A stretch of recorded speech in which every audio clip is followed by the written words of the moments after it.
back, looking at people like this, and looking at something like the rise of punk rock in West Berlin, late 1970s. Look at the rise of techno, immediately following the Berlin Wall in former East Berlin. You can look at graffiti and street art in the 21st century. Through looking at this stuff, you understand a little bit more about how it works. We're going to talk about all of this stuff today. We're going to start off here at former East Berlin. We're going to go along Dirksenstrasse this way, look at some street art, get ourselves started. Slowly work our way around to a remarkable place called the Haus Schwarzenberg. We're going to talk about how East Berlin changed after the fall of the wall, particularly in regards to squatting and squatting culture. And after that, we're going to get the train, we're going to go west to Kreuzberg and work our way through there. I want to talk about music there, I want to talk about legal street art there, illegal graffiti there. We're going to go to a tree house, we're going to go to an art house. We're going to work our way over the river, finish back in former East Berlin in Friedrichshain at the entrance to a Jamaican-style beach bar. The sky's blue, the sun is shining, what could be finer? That's what we're doing today. This is the tour you want to be on, yeah? Alright, well, we'll get more enthusiastic as we go, I'm sure. A couple of things I need to tell you before we get started today. We are going to be using public transport. You need valid travel tickets for today. Who does not have a train ticket? You two? Everyone else has got train tickets, yeah? Alright, we'll get you to the station. Top of my list. Important things I need to tell you. It is, of course, a free tour. But as we all know, there is no such thing as a free tour. The only way I get paid doing this is if you enjoy yourselves, if I show you a good side of the city, and you pay me a tip at the end. We just ask you to pay what you think it was worth. If you don't like it, then don't give me any money. If you do like it, and you will, I'll bring out a big wheelbarrow at the end. You just stuff that up full of cash and we'll be right? It's going to be about between 3 and 3.5 hours today, okay? We'll aim to finish by 2:30 at the latest. It just depends how quickly it takes going between places, right? Now you've got me for the next few hours, though. You may as well use me. If you've got any questions at all, if there's anything you want to know about, stuff we look at, talk about, anything about Berlin, do please ask, right? I'll tell you quickly about myself. My name is Jake. I'm English. You've worked that out already from my beautiful German accent. I've lived here for 10 years now.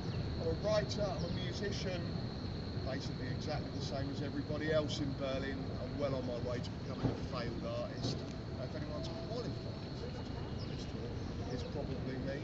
I love showing it off, actually. I look forward to doing so. Now, does anyone have any questions before we get started? No. 2, 4, 6, 8, 10, 12, 14, 15. Can you remember the number 15 for me? Yeah. It's a very important job. Okay. No pressure. We're safe in her capable hands. Guys, we're going to take a little walk along this way towards Dirksenstrasse.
See it? Korean? Korean pizza. Where is that? Oh, curry. I thought you said Korean.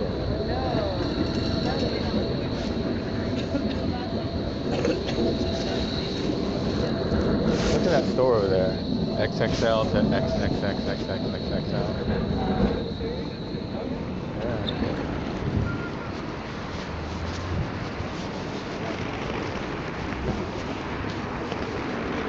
Yeah, that doesn't seem right. I haven't seen any heavy people here. It's like New York. Huh? Yeah.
You get curry on your pizza?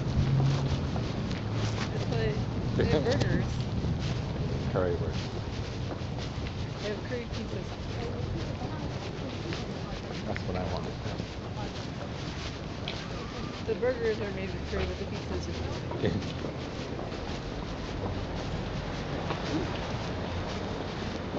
We can't have pizza with curry, some kind of curry meat on it. But That'd be good. pizza curry.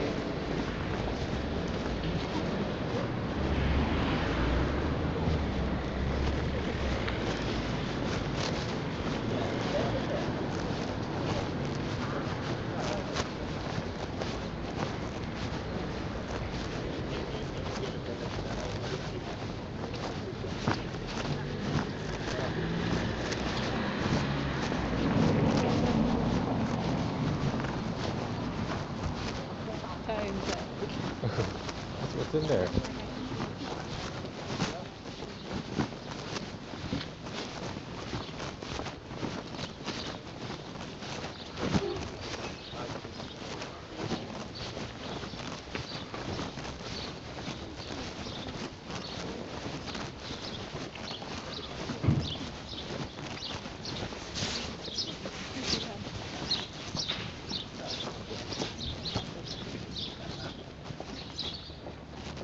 Right. So we're going to start off here. A few things I want to talk about today, but we're going to focus quite a lot on the art of Berlin. It's a very artistic city. Sorry guys, we can squeeze in a bit here so people can still get behind us. And it always has been. It goes back a very, very long way. Like I say, I mentioned Friedrich II. I know about Friedrich II. Frederick II basically turned Prussia into this great empire in Central Europe, and he'd go out, you know, do the usual empire kind of things. He'd go out warring and killing, robbing, that sort of thing. But he'd bring the gold back, the money back, to his capital city, Berlin, and he'd use it for culture. The very first ever opera house that wasn't attached to a royal court was built by Friedrich II here in Berlin. This idea of art being accessible to the people of the city goes back a very, very long way. It shouldn't be an elitist thing. I love that about this city. It kind of ties everything together about this city. It's always been an artistic place. And it has these little artistic flashpoints as well. You can think of a time just after the First World War, the Weimar Republic era, when parts of Berlin erupted into this drunken sex party, full of cabaret, full of satire, full of booze. Berlin has these flashpoints. There was one immediately following the fall of the Berlin Wall as well. We're going to talk about that. And these ideas link the city together. You can see it even just walking around Berlin. There's art everywhere. Just walking around the streets here, like being in an art gallery. And that's what I like about this stuff, because the more you look at this stuff, the more you tend to start thinking about this stuff, and you start to get involved in all these little stories going on in the walls of Berlin. Now, this works for everything. By talking to the people, by thinking about the politics, by listening to the music, by looking at the art of Berlin, you get involved in these stories, and Berlin starts to work its way in here. You got any Germans? Is anyone from Germany? No? Anyone speak German? No? Fine, good. No one's going to notice my horrible pronunciation of this beautiful language. There's a great German word, it's an Ohrwurm. It translates literally as an earworm. It's used for music. It's when we get a song stuck inside your head, goes round and round and round, drives you insane. That's an earworm. Berlin works in the same way. The more you go around the city, the more you get involved in these stories, the more you start thinking about Berlin.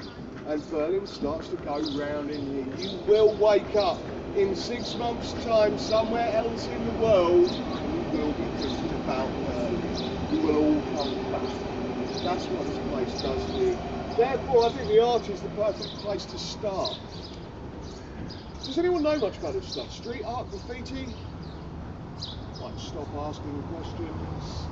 In that case, I'm going to ask. Oh no, sorry, I'm going to ask you a question anyway. See this cut out of paper here, glued up onto the wall. It's by a guy called El Boccio. El Boccio is not from Berlin. Well, no one's really from Berlin. Everyone comes from somewhere else. El Boccio is from Frankfurt, but he's been living and working here for a very, very long time. This technique you will see all over the city. It's called a cutout or a paste up. Obvious reasons, it's cut out and it's pasted up. Can anyone tell me why do this? Why doesn't he paint directly onto the wall? Faster? Thank you very much. It's faster. Spoken like someone who's broken the law a little too often, I fear.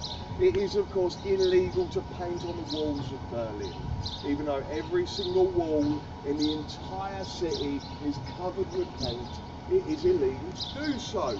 If you get caught painting on the walls of Berlin, you can get fined thousands of euros for it. You can be in prison for it. Not a good idea to get caught painting on the walls here. So it's dead simple. You spend your time at home or in a studio, you make a complicated piece of work, you have it up on the wall in a second and you're gone. By the time the authorities arrive, it's fast. However, welcome to the home of endless circles of bureaucracy. There is, of course, a legal grey area about this, because this can be removed from the wall. Technically speaking, it's not defacing the wall. El Boccio is, however, guilty of littering. He has made hundreds of these pieces around the walls of Berlin. He's guilty of a hell of a lot of littering, so the idea is simple. He doesn't get caught doing it. Now, he's got a couple of different characters, El Boccio, but this first one up here, this cute little girl with these big, cute, dark eyes, her name is Little Lucy. Little Lucy's based on an old communist-era cartoon from Czechoslovakia.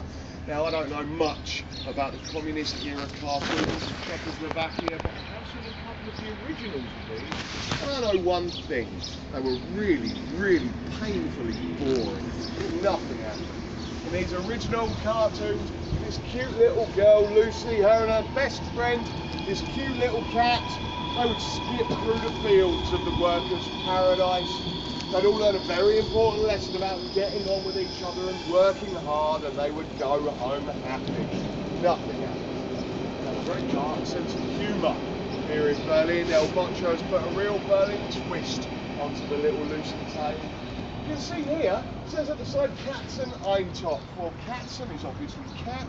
Eintopf, it's like a meaty stew or a soup. You can see she's boiling up her best friend here, this cute little cat, and we'll be serving it for dinner tonight. Little Lucy, as seen on the walls of Berlin, is a horrible little girl. You'll see her doing all sorts of unspeakably horrible things to this cat as you go around Berlin. I've seen her stabbing the cat, hanging the cat, shooting the cat. I've seen her feeding it to sharks, handing it in to the secret police, my favourite Little Lucy. She's looking on. There's a glint in those big, cute, dark eyes. She's got a big knife in her hand as the cat slowly spins around on a doner kebab skewer. She is not a very nice little girl, Little Lucy. But I don't see much political thought behind it. I think it's purely there to make you laugh.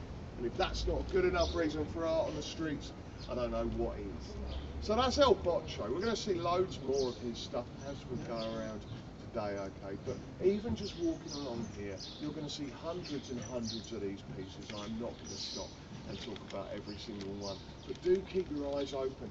Allow yourself to get involved in these stories and you get more out of the city as you go around the place, okay? Follow me, we're going to keep going down this way.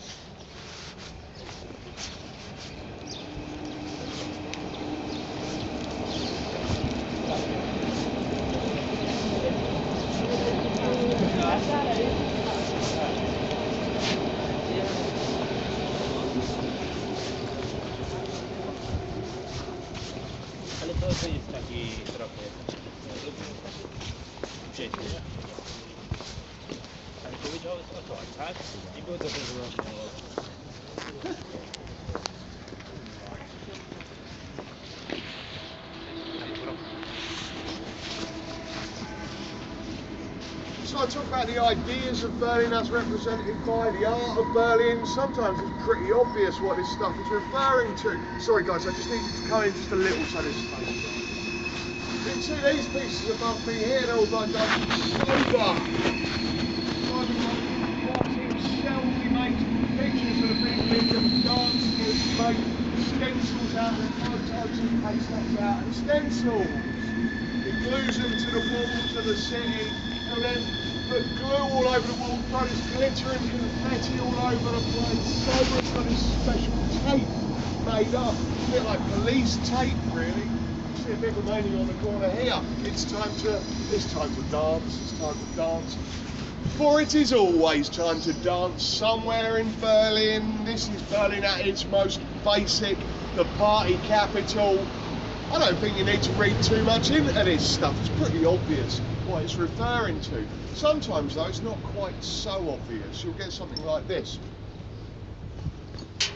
Dead simple, white paint, just the number 6. It is estimated over the last 10 years or so that there have been over 100,000 of these 6s have appeared on the walls of Berlin. And they have all been painted by one man. We're going to talk about him and his 6s right at the very end of the tour. Cleverly, it's going to link all of this nonsense together.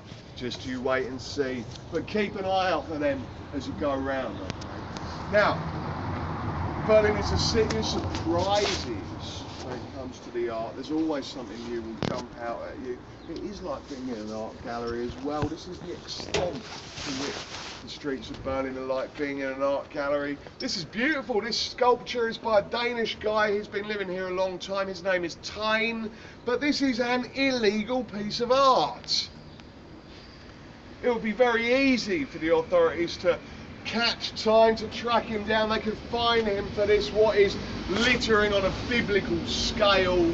They don't do so. This is seen as acceptable. It's the kind of Berlin that we like to see. I'm glad they do, but it's not the original piece here, because there was one here before which was removed, but it wasn't taken away by the authorities. It was actually stolen and melted down for scrap metal. Not big art lovers, I don't think. But you can see here, he's referring to that original story, because Taine has now handcuffed his statue up here, and he's reaching down like this. When Taine originally put the new sculpture here on this bicycle lock, he attached a big heavy pair of bolt cutters. So he's reaching down, he was trying to get to them so he could escape, just like he did before. Of course, someone stole the bolt cutters almost immediately. Welcome to Berlin. But it's beautiful, this stuff.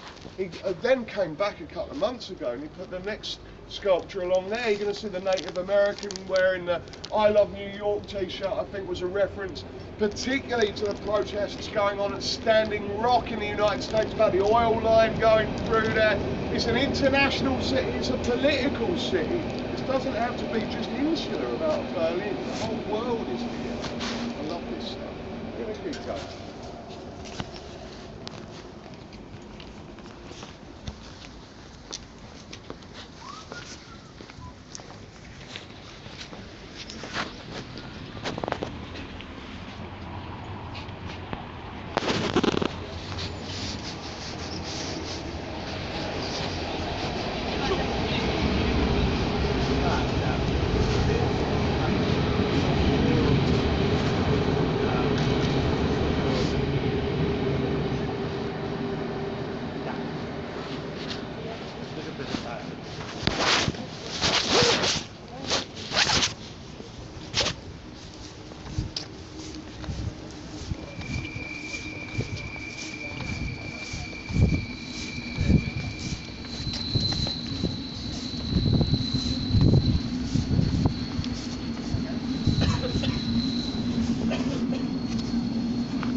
fascinating. I actually just want to talk about this piece here. It's by a guy called Soon. Soon's also very prolific. You'll see a lot of his stuff around here.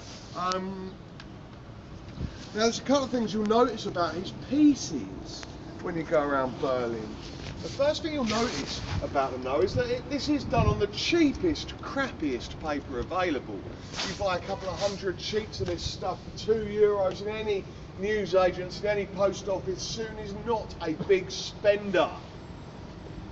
But that means it starts falling apart like this really quickly. It gets tatty and torn and weathered and worn like this really quickly. Now, I like that. I think that effect actually works pretty well. It fits to the streets of Berlin. Has anyone been anywhere else in Germany? Has anyone been to Munich, for instance? Yeah, did you like Munich? It was interesting. Did you like it?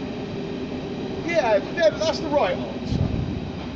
It's interesting. Sorry guys, squeeze in so people can still get behind us. Munich is a classically beautiful city. It's clean and it's tidy. Everything is in the right place. The cars are all very shiny. I don't like Munich so much. I prefer Berlin. I like the dirt, I think. Now this would not work on the streets of Munich. This would stick out a mile. But this fits to Berlin perfectly. You can walk past this, you wouldn't even notice it. It fits to the city so well. Now I don't know if it does that on purpose or if it's just cheap. It just doesn't like spending money on paper. Doesn't matter to me in the end though, because the effect is much the same. It represents the city beautifully. Now there's other things you'll notice about his pieces as you go around. Most importantly, the face here is always covered up by a gas mask. Now when I first saw this stuff, I thought it's probably a comment about the people of Berlin. There are generations who grew up in this city who needed to know where their gas masks were. Frankly, if you were under the threat of the Second World War, even the implied threat of the Cold War, you needed to know where your gas mask was. That's something that ties together generations in Berlin. I thought it was maybe that, but then maybe not. Maybe it's actually autobiographical, because we're not allowed to know who Soon really is. Soon's littering all over the streets of Berlin, so he has to keep his face hidden. Maybe the fact that the gas mask always covers the face up is autobiographical. It's about the anonymity of the artist. Or maybe not. And this is the important point here, because frankly, who cares what I think this stuff means? Doesn't matter what I think this stuff means. It matters what you think it means. All too often people are put off thinking about art. I was always put off thinking about art because there's an elitism about it. But art should be for everybody. And that's why I like it on the streets of Berlin. Because no matter whether you understand it or not, if you see a story in a piece of art on the streets of Berlin, that story is there and everyone is at the same level there. Exactly the same idea Friedrich II had when he opened up his opera houses. For the people of the city, it should be accessible. It still works to this day. That's why I like the art on the streets of Berlin. It's my sermon over with for now. We're going to go down the bottom, cross over towards Hackneyshire Market.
good start. Over here in the sunlight.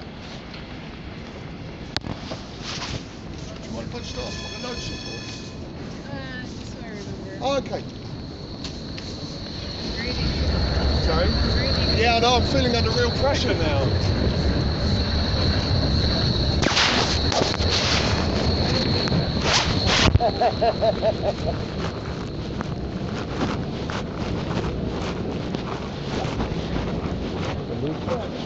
This will do.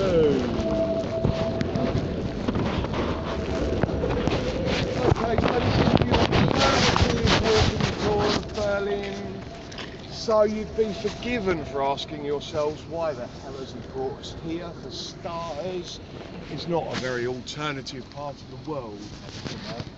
You've got these boring international restaurants. Up the top, we've got a humour store. You go up this way, you've got Hugo Boss. Just over here, you can buy a baseball cap for €100. On an alternative part of the world. I put you here for a reason. Right here, for East Berlin, where there was a cultural explosion almost unprecedented in the 20th century. And this, of course, happened after November 1989 and the fall of the Berlin Wall. Now, the fall of the wall, which will probably go back a little, make sure we know where we are. Now, obviously, after the Second World War, Germany ends up divided into two. It's capitalist West, the BRD, and communist East, the DDR. Berlin lay at the heart of communist East Germany. It's a couple of hundred kilometres to the nearest border with West Germany. Now, people have wanted to control this city for a very, very long time, I should say. It's a very useful place, Berlin. If you look at a map of Europe, you know, Berlin's almost dead centre. Draw a line on the map, Paris to Moscow, and go right through Berlin. Napoleon found this out twice. Once on the way through, smiling, happy, once on the way back, less so. Berlin is a useful place. People have wanted to control this city for a very, very long time. After the war, things were no different. So there was a meeting. The Allied victors met around a big table in Potsdam, just outside the city. They had a nice big lunch and they carved Berlin up into 4 quarters. The British, French, American and Soviet sectors. Excuse me. Those 3 Western-controlled parts of Berlin, however, are important for now. For a very long time, they were the only way out of communist East Germany. From behind the Iron Curtain, in fact, all you had to do was walk into one of those parts of former Berlin, what was now West Berlin. All you had to do is walk into one of them, and you could leave. In 1960, it's estimated almost 1 million people escaped from communist East Germany in that way through one of those 3 Western-controlled sectors. So a year later, August 1961, on Sunday night, the communist authorities of East Germany built a wall around those 3 western parts of Berlin. West Berlin became an island with a wall around it floating in the middle of communist East Germany. It was a weird time. It was a weird place. It's not that long ago either. It's only 27 years ago that the Berlin Wall came down. So that divide still affects the city to this day. But everything's the wrong way round in Berlin. When I first came in, I thought things would look a certain way. I thought the east would be run down and dirty. I thought the west would be shining lights and neon signs. Well, here we are in the former east. It's nice and clean and shiny and boring. So you go west, and you'll see everything crappy and run down. Graffiti, everything is the wrong way round in Berlin. But it was here where the most dramatic change of all happened. So as soon as the wall came down in 1989, people left East Berlin in their thousands, and many of them would never return. They disappeared overnight, leaving their apartments empty. At the same time, you've got state-owned businesses and factories closing down. At the same time, you've got large amounts of empty space that had never really been properly refurbished under communist law. With the fall of the wall, suddenly opens up all of this space in former East Berlin. So people moved into these empty buildings. In England, we'd say they squatted them, they occupied them illegally. They didn't have to pay rent on them. Now they would live in them. But they was also politically organising them. They're also artists and musicians. They turn them into working studios, into gallery space, into nightclubs and bars and cinemas and theatres. This whole grey expanse of the city was suddenly covered with paint overnight. There was a cultural explosion on these very streets, and now look at it. Didn't take it very long to clean up this part of former East Berlin, but a couple of bits of this remarkable period still remain. We're going to go to one of them in just a moment, but first I want to show you some photographs here of what this part of town really did look like not that long ago. Now this book here, Berlin Wonderland, this is all photographs taken within a square mile of where we are stood now. This brief 5-6 year golden period following the fall of the wall. Now we start off and you just get a sense of the desolation left behind. This, for instance, is this street going up here. This is not 1945, this is 1990. So people moved into these empty buildings, they used them for various purposes. You'll get something like this. Im Eimer. Im Eimer, there's a couple of double meanings in this. It's a beautiful German phrase. It literally means in a bucket, but it basically means everything's gone to shit. But Im, you can see it's been extra coloured in here. The IMs were the unofficial collaborators with the secret police in communist East Germany, of which there were many. It doesn't look like much though, this place, just a bricked up shop front. However, behind it is an enormous cavernous empty space. It was squatted in early 1990 and this became a kind of illegal underground cultural centre. You'd have everything here from huge punk rock shows in here to huge and very, very important, very early techno club nights in here. You had theatre performances and dance performances in here. This existed as an underground illegal cultural centre for another 7 years following the fall of the wall. This was literally just up there. You go past what is now Hugo Boss and you'll come to Im Eimer. Or if you just go along here, along Oranienburger Straße, 500 metres, you'll come to this place. This was the reason I moved to Berlin. This was a former department store, 5 stories high, left empty after the fall of the wall, squatted in early 1990 by an East German arts collective. They named the building after themselves. The Tacheles Art House was a glorious lunatic asylum. We had over 70 artists at any one time working in all of these empty rooms. We had a theatre, we had bars, we had rats, we had drug dealers, we had rivers of piss coming down the stairs. It was open 24 hours a day. We had a sculpture garden out the back. It was covered with graffiti from top to bottom. I worked in this place for 5 years. This was my introduction to Berlin, literally just up there. Sadly, this place got shut down 3 years ago. It's going to become a luxury quarter, of course, full of shops we can't afford to shop in, and flats we can't afford to live in. But this was going on all around us here. There was a collective from England, for instance, came over. They were called Mutoid Waste. The Mutoid Waste Company found all this stuff abandoned outside the city. They found MiG fighter jets, they found tanks. What do you do with this stuff when you find it? Pretty obvious, really. You bring it into the city, you paint it up, and you build sculptures out of them. We had a MiG fighter jet out the back of Tacheles for years. Everyone knows Stonehenge? You know Stonehenge in England? This sculpture is called Tankhenge. You see this building in the background though? What's that? Recognise that, anyone? Excuse me? Is the techno club? Nope, it's not Berghain. Okay. Slightly more important than that, but only just. That's the Reichstag. That is the German Houses of Parliament. Look at that. There's a better shot of it here. Look, that's Tankhenge. Where are we? There's a better shot of it here. Right here, look at that. That is the Reichstag. It does not look like that anymore. This is 1992. this is what was going on the streets of Berlin, this brief period following the fall of the wall. It's almost all gone now, closed down, cleaned up, but there's a couple of bits that still remain. We're going to go at one of them now. The Haus Schwarzenberg, like I say, remains almost like a living museum to this remarkable period. Now, when we get in there, you are going to want to walk around, you're going to want to take some photographs. However, you bear with me, 5 minutes, just keep smiling while I tell a story or two, and then I'll give you a bit of time for a look around, all right? Follow me, we need to cross over here once and then twice.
They've got actually a yellow light. Oh my goodness. It's a miracle.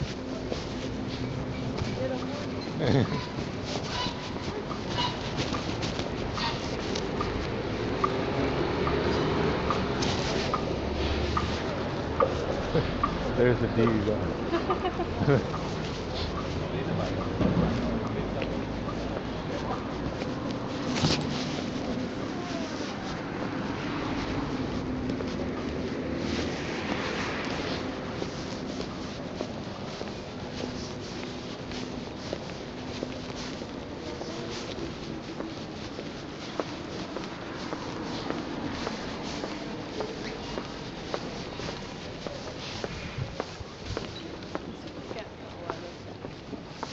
Senior residence.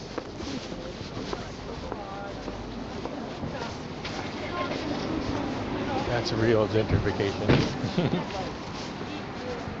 It's interesting that gentrification was It is.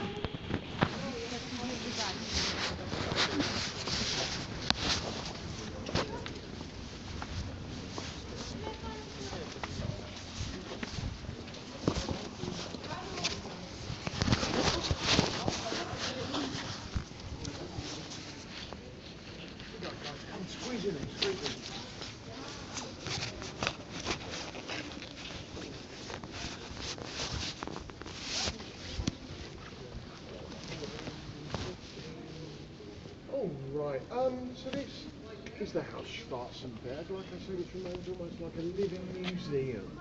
So if you were to come to this part of town only 20 years ago, everything out there, all around it would have looked like this. All these courtyards, all these buildings out here, they'd have all looked like this. Now, whereas most of this stuff out there was illegally squatted, these never were. These buildings were always legally rented, but largely by artists. You know, there was so much space in former East Berlin with the fall of the wall. You know, it cost nothing almost to rent these spaces. So collectives moved in. There was one called the Dead Chickens. They would make these amazing mechanical steel sculptures. Got one on the wall up there. This was a dragon. So you could see the wings would come up like this, the head would rise up, the mouth would open, it would breathe fire. These mechanical monsters still are made by the Dead Chickens here in the Haus Schwarzenberg. I've actually got cellars beneath the ground back there. And they're full. There's an entire menagerie of these mechanical animals, these mechanical monsters. They put a show on twice a day. You need to come back and see that. It's called the Monster Cabinet. It is well worth it. This sort of thing was going on all around. They opened up all these walls on this for artists from all over the world to come and work on it. It's a remarkable place, particularly, like I say, if you think of it, of everything that would have looked like not that long ago. Now, before I let you go and have a quick look around, take some photos, I don't want to start off because I just want to talk about a little piece of art. We need to start at the beginning. Where are you all from? Where are you from? Israel? London? Slovenia?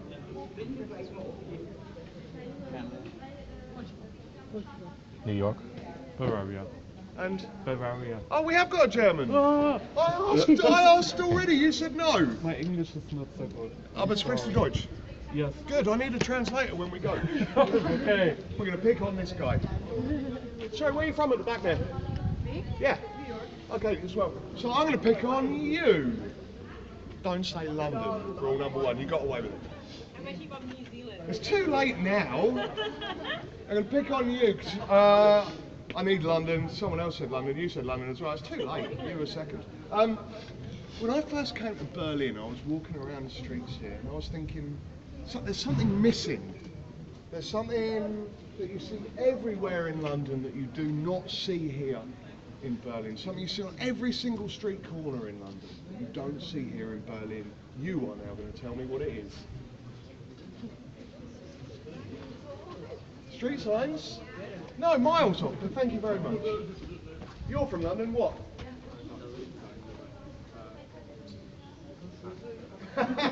The English never get this right. Who else was it? You're English. Something you see in London you don't see here.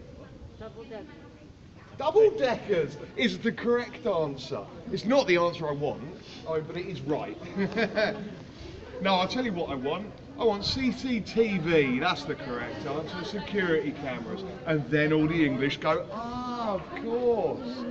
Because you are more filmed in London than in any other city on earth. 400 times a day on average you are filmed walking around the streets of London. 1/6 of the world's security cameras are in London. It bears repeating. 1/6 of the world's security cameras are in London. It's insane. But we don't mind in England. We're very passionate. We walk around the streets, we let the authorities film everything we do. I came to Berlin, I was thinking to myself, well, this must be a very trusting place, because where are the cameras? And it's true, go out there. You won't see any. Go to Alexanderplatz, we were just there, there's Central Square, there's no cameras there. You get security cameras in the underground stations and you get security cameras on the trains, but not on the streets of Berlin. It's because of the unique political history here, of course. Here we are in former East Berlin, the capital of the DDR, and within the DDR there was an insidious secret police, the Stasi, as they were called, were all seeing. They would bug your apartments, they could bug your telephone conversation.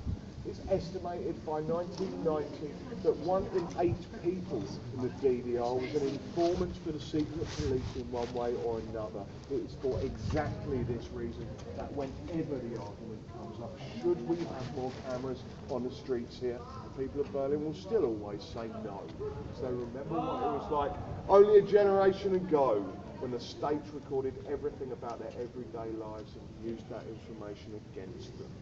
They take their privacy very, very seriously here. You can understand why when you think about it. But it shows itself in simple ways. If you go into clubs or bars, you'll see signs up, no photos please. I never noticed that anywhere else, but I notice that all the time here in Berlin. It's simple protection of people's privacy. I'm sure you remember when Google made Street View and they sent cars around the whole world, cameras on the top. They were sabotaged on every single street corner in Berlin. The cameras had the lenses painted over, the cars had their tyres let down. Because it was seen as this gross invasion of people's privacy. They take it very seriously. round here. You can understand why when you think about it. All of this, I think, is beautifully and simply summed up by a piece behind me, right here by our old friend El Boccio. Now, this is not the best example of his work, as you can see. It's been painted over, torn off. An Englishman has, of course, drawn a penis on it. But I'll show you a couple of pictures here of what we're actually looking at. You can see El Boccio pastes up these two brightly coloured, friendly-looking security cameras. They are called Calla and Bounce. I like Calla and Bounce. They're often having a funny little stupid conversation with each other. This was my favourite though, because Calla was saying to Bounce, he was saying, Bounce, I'm sorry man, but I've fallen in love with the webcam. And the punchline, Bounce always says, I know, I knew it all along. Of course he knows, because he's a camera. But behind these funny little conversations, behind these brightly coloured, friendly-looking security cameras, is a deeper meaning. And I think it refers exactly to this part of Berlin's relatively recent political history and how it impacts on the present day. You see these, you get taken into that story, you start thinking about the cameras. Before you know it, you're thinking about Berlin's political history. It's so simple the way he does that. There's all sorts of modern sort of references, contemporary references for this stuff. I'm sure you know about Edward Snowden, for instance, and his revelations about the NSA in the United States, about GCHQ in the United Kingdom. They're all still spying on us to this day. When Snowden arrived in Moscow, the first Western politician to go and meet him there was, of course, a representative of the people of Berlin, a Green Party MP, former human rights lawyer for Kreuzberg, called Strobel. For me, it makes perfect sense. It would be a representative of the people of Berlin who went out and met Snowden when he arrived in Moscow. He was heavily lobbying the German government to give Edward Snowden asylum here in Germany. For me, it makes perfect sense. I don't think it's a coincidence it would be a Berlin. All of this, I think, comes together beautifully, simply and succinctly when El Boccio pastes up Calla and Bounce. Okay. Now they've got all of these options around. It looks like we're a bit too early. Normally, the door at the back up there should be opened up. Because up there is a comic shop and a book shop, an art gallery. You need to come back to see all that. You need to come back because if you turn right in that courtyard there's a beautiful independent cinema there. It's a really cool bar there. All the walls, obviously, there's all these pieces. Now it's a beautiful place. 5 minutes is not enough, but it is all you have. So go and have a little look around. Take 5 minutes. Go and take some photographs, okay, guys? I'm just going to wait for you back here, okay?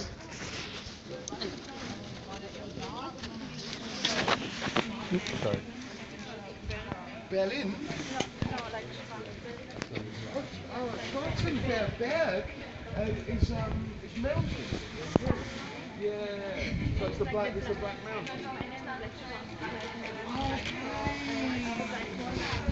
Yeah, Schwarzenberg, it's the Black Mountain.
was having trouble with the camera. I don't know if I took pictures or if I just couldn't.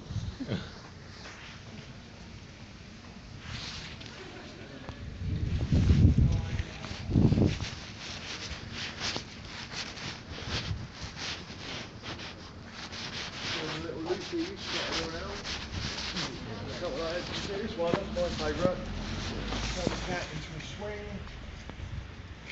She's always thinking.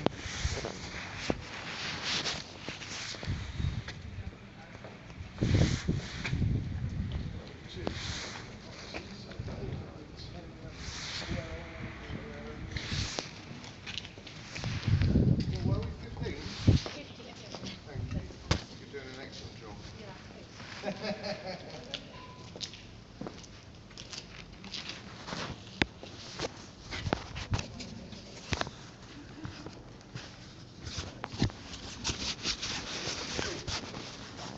I like this place.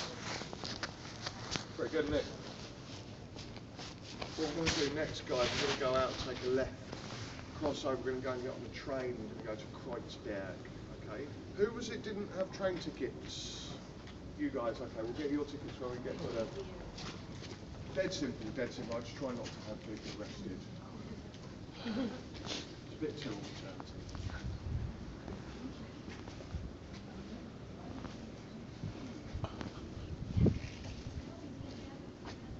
I'm just going to go and rustle up the last 3 people, okay, guys? Just sit tight. I'll just be a moment, okay?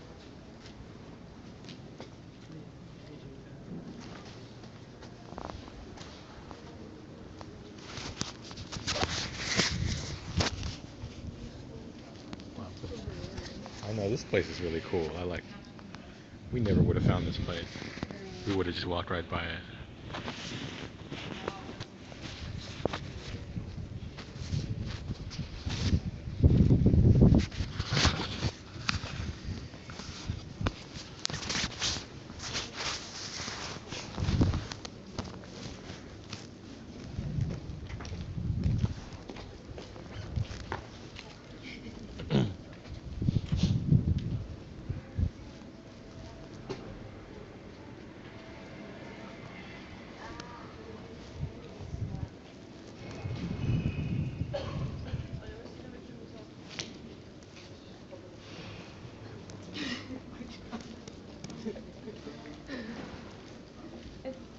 merda é que eu odeio ficar a saber.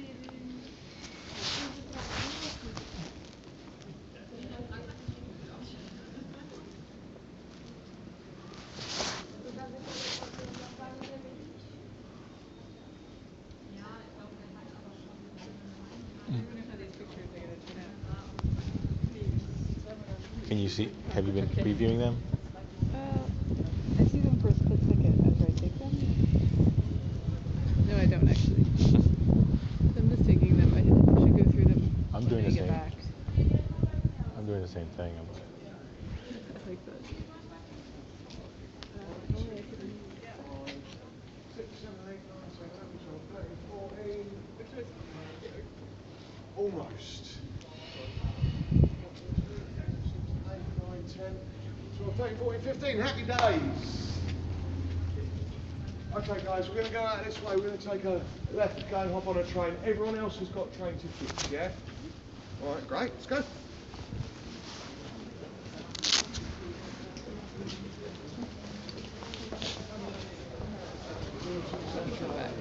Yeah. Did you write down the name of that? I took a picture of it. Oh no, but the name of the what's it called? When they do this sculpture show? The Monster Museum. I took a picture of it. Oh, okay, okay.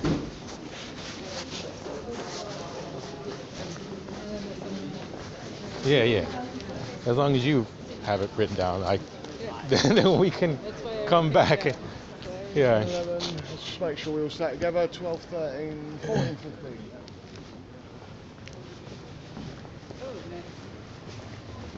Don't let that fool you. That's a sculpture. Why don't you step in it? But they use real poop. You never know if it's human or dog.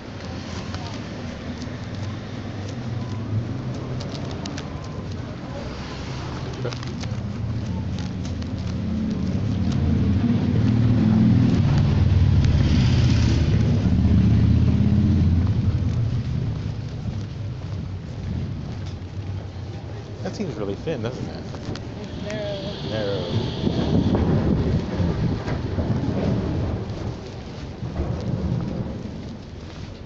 It's just narrow is what it means. Widens when it's on wider streets.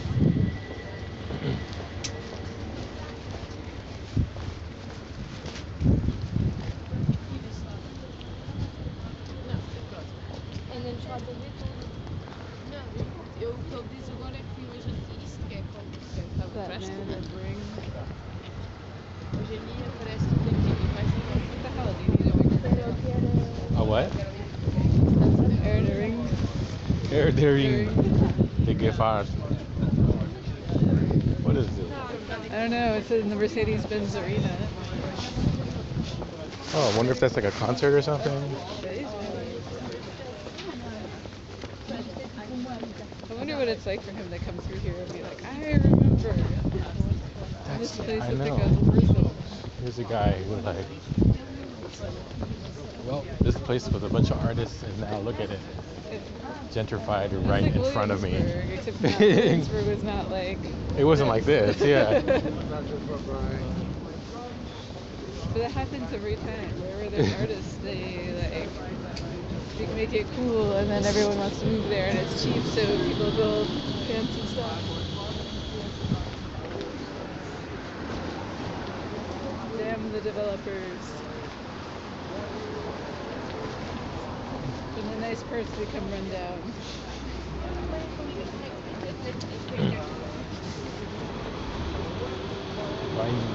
Find my 6,000. Is he wearing Docs? Docs? Doc Martens.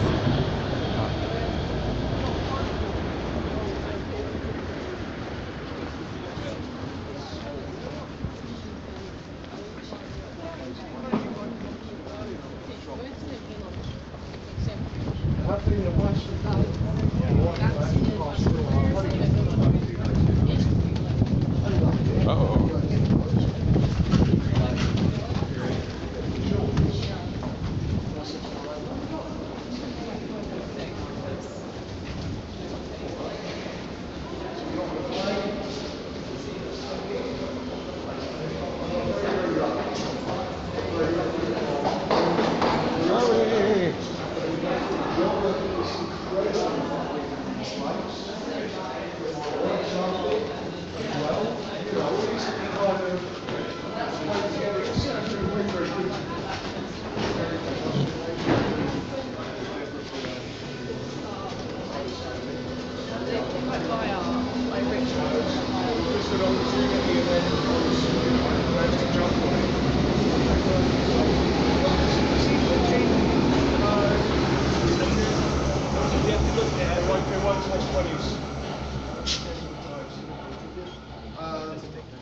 I will do depending on how much you spend. So if you want a few day tickets. We probably might have to. Because we're going to the airport. Yeah, of course. So, What time do you need to go out to the airport? Okay, so you're going to finish a tour, you're going to go somewhere else, and I'm going to get 2 day tickets, and you need, what airport? Schönefeld? Such thing as a 2-day ticket? ABC. I guess so. No. Yeah, and you'll be able to use a 20 quid. We didn't see that on the menu. No. It's right at the other end of the platform. From a town in Ipswich. Originally, but then I lived in Brighton for 10 years. how do you find it? I love Brighton. Brighton's a good town. It's very expensive. Yeah, it was great. It was great, but I ended up, I became one of those miserable old bastards. Sat at the end of the bar saying this used to be so much better 10 years ago. That's been better. So you left Brighton in 2007, so. Yeah. Berlin, Sorry, it's just so close. gladly. You're almost there. You're almost there. Just no problem.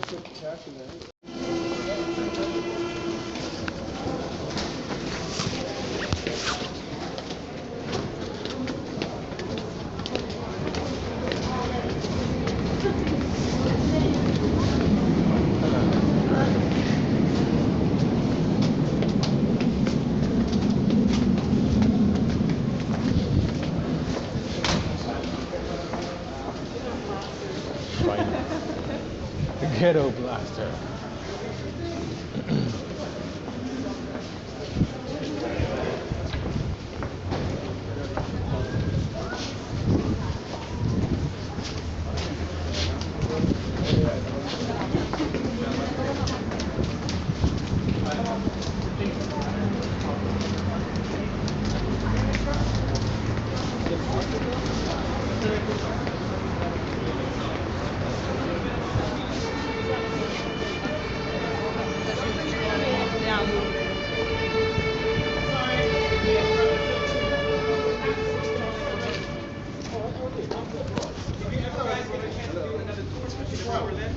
You gotta go to this one. You guys having a great tour already, aren't you? Yeah. How about that? You probably only started for 2 minutes and you're already It's lovely to see you, mate. Have a nice day. I'll speak to you soon. You guys are on it. Yeah.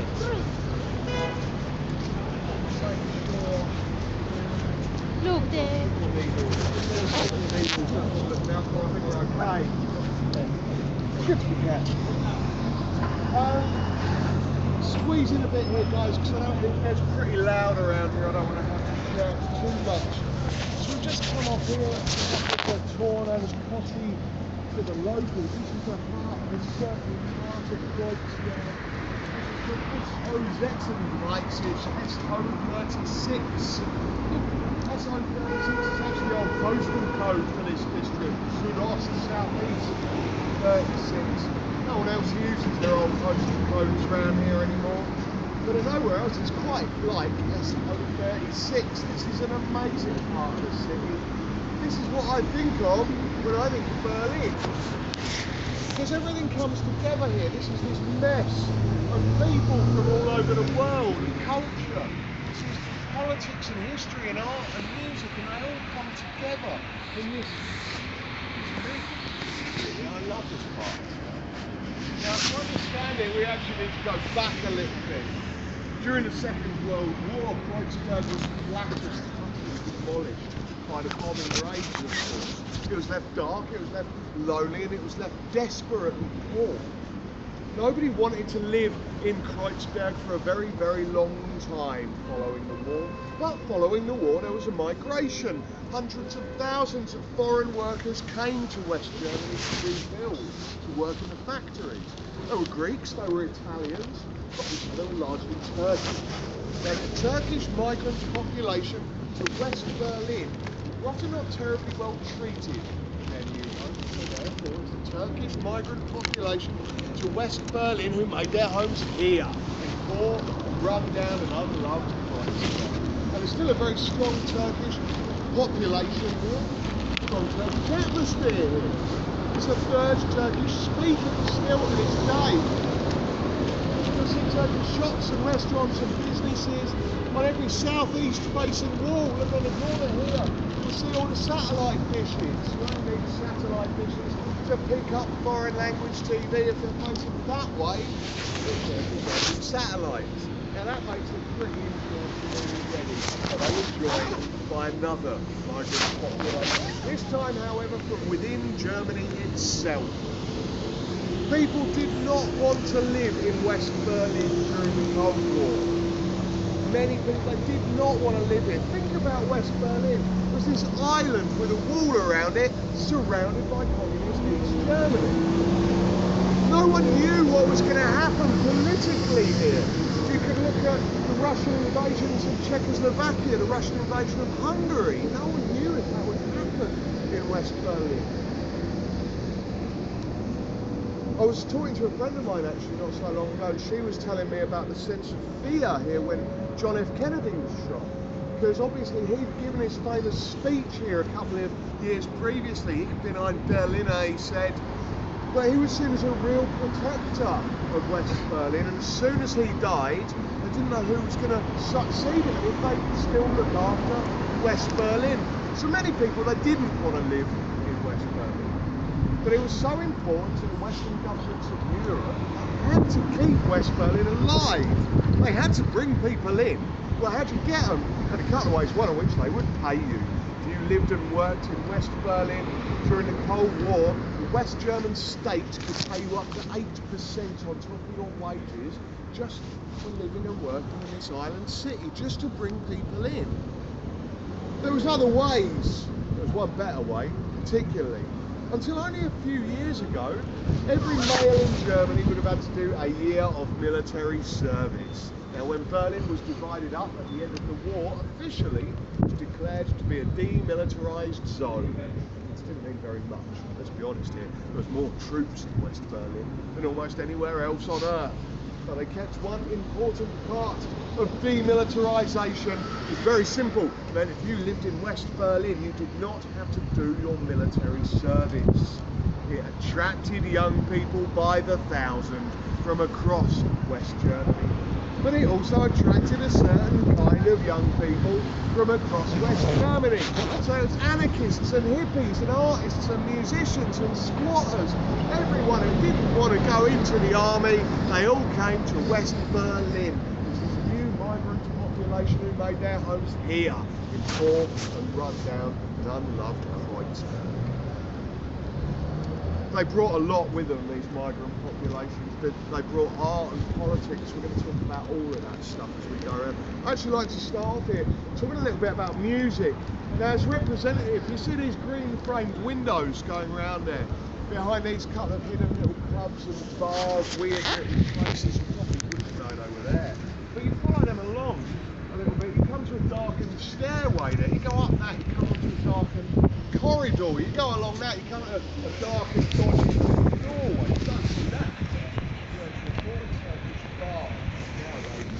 It's a punk rock club. It's called West Germany. It is brutally loud. It's dark and smoky and ugly. The stage is built out of beer crates. Amazing. Exactly the kind of thing you find here in Kreuzberg, because this was at the very heart of the punk rock movement that spread out across West Germany after the late 70s. In terms of German punk rock, you leave it literally right back here. More importantly, on the other side of those buildings over there is a club still there to this day, named after the district. The S.O. Sechsunddreißig rapidly became one of the most important punk rock clubs in the world. Everyone who was anyone could play there, from the first wave of English punk bands. The Damned played there in late 1977, to American hardcore bands. Bad Brains played there, Black Flag played there, and it was responsible in a large part for sparking off the German punk scene that still exists to this day. You can leave so much of it literally right back here. There's a good example. There's a band called Die Toten Hosen. Die Toten Hosen? No. This band Die Toten Hosen are a huge band in Germany, though, still to this day. They play in front of thousands of people when they play. The first ever concert was over there at the SO36. They're not from Berlin. No one's from Berlin. They're from Dusseldorf. But their first gig was here in Kreuzberg. They are still relevant. They are still a big band. This influence still goes. There's a few people you can say the same about Bushido. Ugh. I always get that phrase. Bushido's a rapper. Over the last 10 years or so, he has been a huge hip-hop star across Germany. Bushido divides opinion, shall we say. There are some who think he's a genius poet of the streets, and there are some who think he's a not terribly good homophobic arsehole who'd be better off. I think I know what side you're on. But he's been a huge star. Over the last 10 years or so, Bushido is massive in German hip-hop. He grew up just south of here in Tempelhof, the son of Tunisian migrant parents. He made his name rapping about the gangster culture as he said he saw it on the streets of Dirtbourg, Kreuzberg. It all comes together in a place like this. The same is true of so many things. You can't talk about music in a place like Berlin without thinking about techno. It's Techno City. 1987, short hop over there. The club opens up called the UFO. They start playing this Detroit techno. It hadn't been played, or rarely been played, in Central Europe before. It's from Kreuzberg. Techno spreads out across West Berlin and out across West Germany. It didn't just go west though, it went east as well. Because the Berlin Wall was effective, it stopped the movement of people going from east to west, it worked pretty well at that, but you can't block everything with a wall. Broadcasts go over walls, of course. So in communist East Berlin, you could watch the Western TV, illegally, but everyone did it. You could, of course, in communist East Berlin, listen to the Western radio. That same year, 1987, on Saturday nights, a seminal radio program started to be broadcast from here in Kreuzberg. And they were playing this techno. It went over the wall, where a generation of young East Berliners living under communism had never heard anything like it. They fell in love with techno. Particularly, it was instrumental. There was no propaganda value in the songs of techno. Put your own stories to it, as with everything else. Techno exploded as soon as the wall came down on the squatted scene of former East Berlin. I'm sure you all know about Tresor, which was the most important techno club and label in the world for a time. It was founded in a squatted bank vault underneath Potsdamer Platz, just on the eastern side of Berlin. It exploded on the squatted scene of East Berlin, but it came from Kreuzberg. It's that kind of a place. Kreuzberg has still got it. It's still got it. People still come to Kreuzberg to this day. David Bowie fans, anyone like David Bowie? Getting on it. No one else? He does seem very enthusiastic about David Bowie. It has to be said, I hate David Bowie. Can't stand him. But I do have to talk about David Bowie. Normally I'd lie about this. Normally I ask this question, who likes David Bowie, and every hand goes up. Yeah, we all love David Bowie. You don't seem very enthusiastic.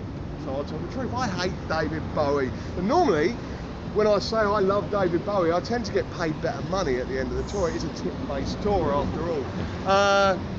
It's fine. I hate David Bowie. I do have to talk about David Bowie. Bowie obviously moved here in the late 1970s to West Berlin. He moved here with Iggy Pop. Now, they didn't live here in Kreuzberg. They actually lived just west of here in Schöneberg. But it was to Kreuzberg they would come and party. David Bowie and Iggy Pop would be seen nightly at the SO36 over there. Bowie, of course, recorded 3 famous albums in Berlin: Low, Lodger and Heroes, all recorded at the Hansa Studios right here in Kreuzberg. Bowie recorded at Hansa, Iggy Pop recorded Lust for Life and The Passenger at Hansa. Later on, the Pixies recorded there, Nick Cave and the Bad Seeds recorded there, even fucking U2 recorded there. It all comes back to Kreuzberg. It's that kind of a place. We're going to go and have a look at it now. Next up, I want to go and show you some illegal graffiti. I want to show you some legal street art. So I just want you to remember this stuff up here. What's this? 10, 12 stories high, these guys? Pretty high. We're going to talk about them in just a moment. Let's follow me, we need to go over there.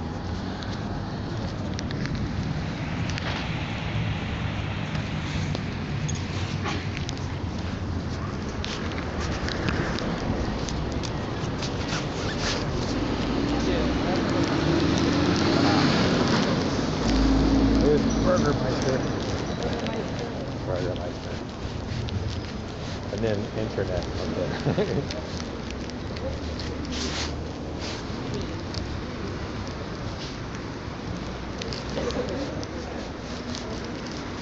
Ooh. I got the wrong flavor.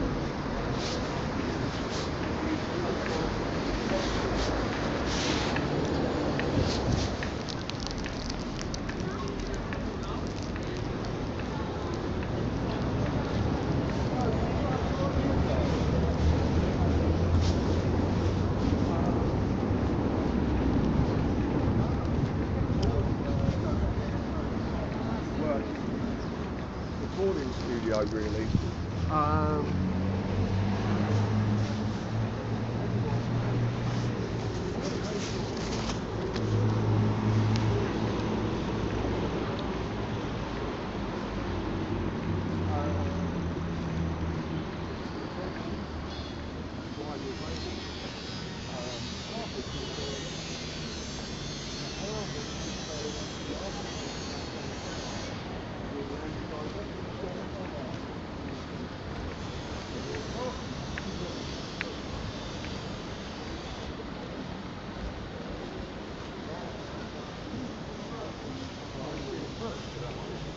but that's also why we use all the other places.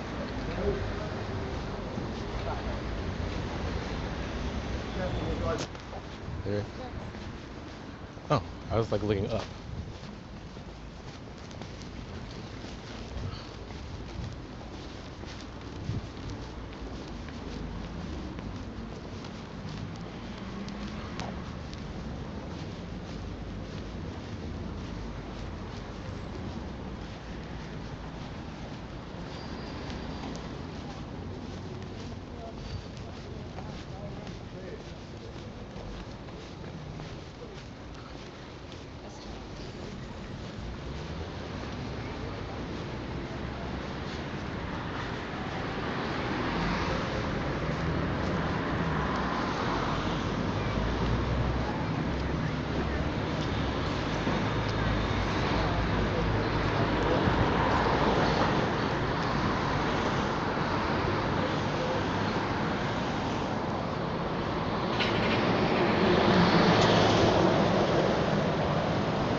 Right. So in just a moment, obviously, we'll go and have a look at the astronaut. We're going to talk about legal street art, but there would be no street art were it not for graffitis. We need to talk about where graffiti came from. Graffiti came from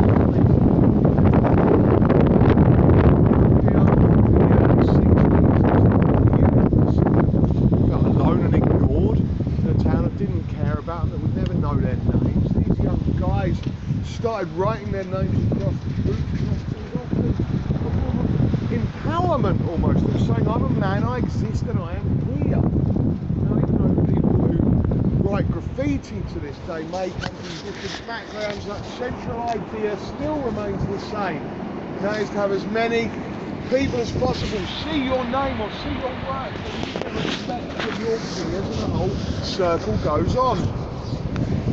Graffiti's always been about innovation, new techniques, new ways of making sure as many people as possible see your name. There's a couple of good examples of these techniques on the wall up here tonight.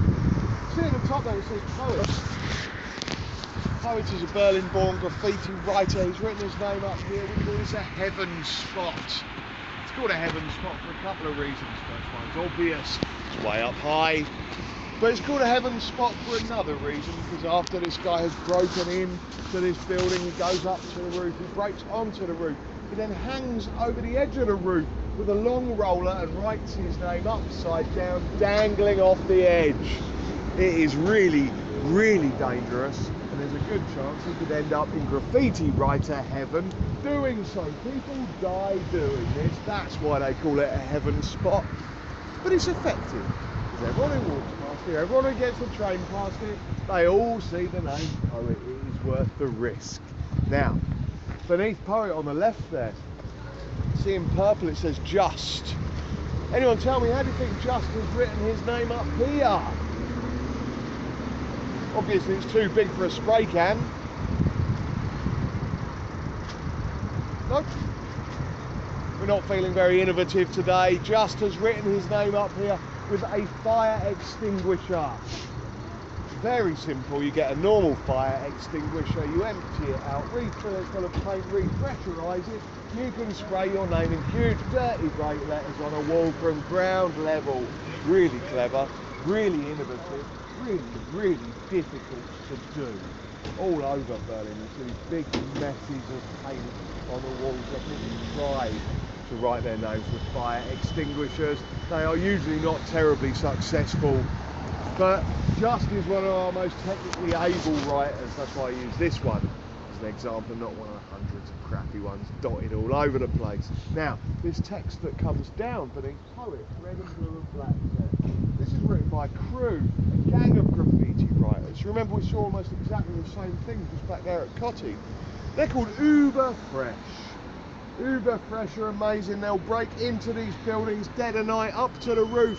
One of them bought mountaineering equipment. They abseil down these buildings illegally during the dead of night, painting this distinctive text all the way down. They have covered Kreuzberg and Neukölln particularly with this distinctive text. These guys are utterly, utterly fearless. They're almost certainly totally brainless too, and I love them dearly. You will see this stuff all over Kreuzberg and Neukölln.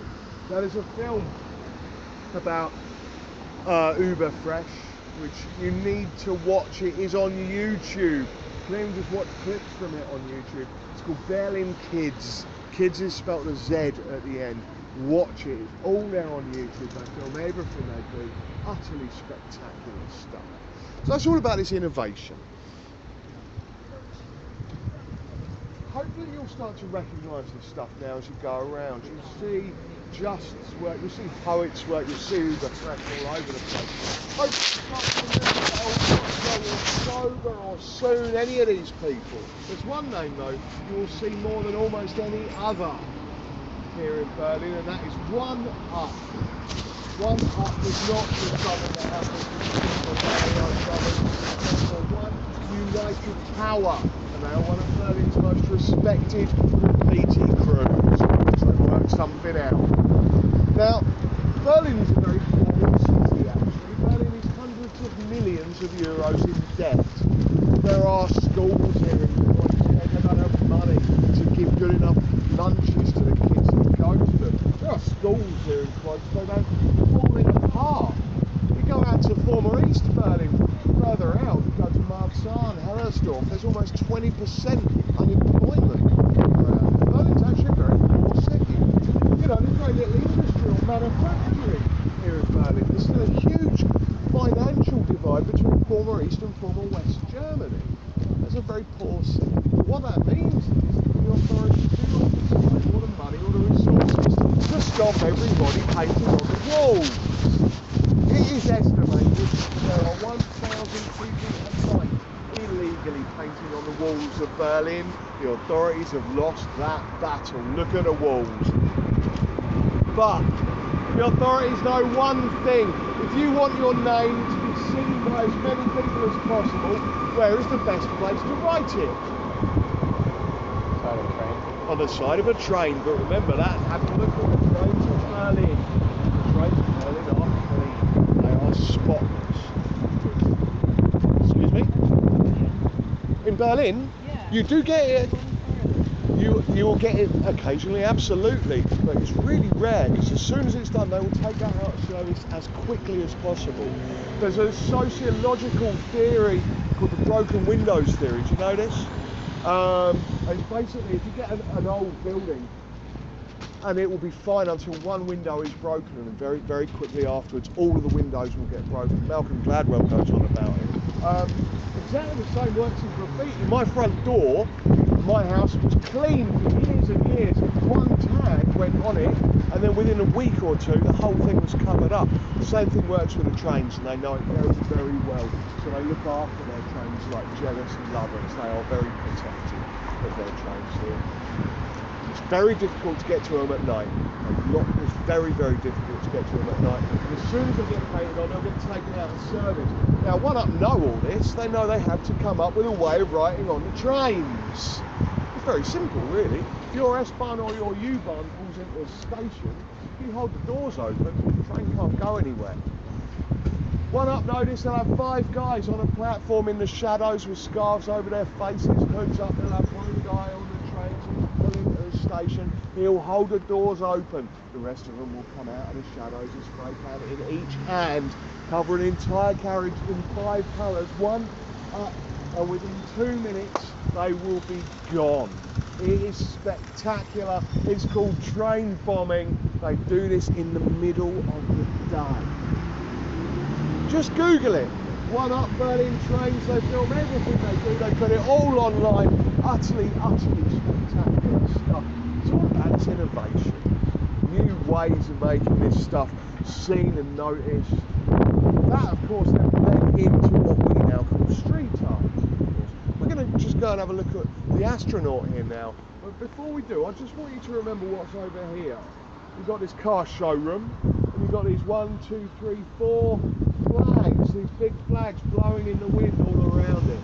Remember this stuff, it's becoming very useful. Just a moment. First, just follow me down.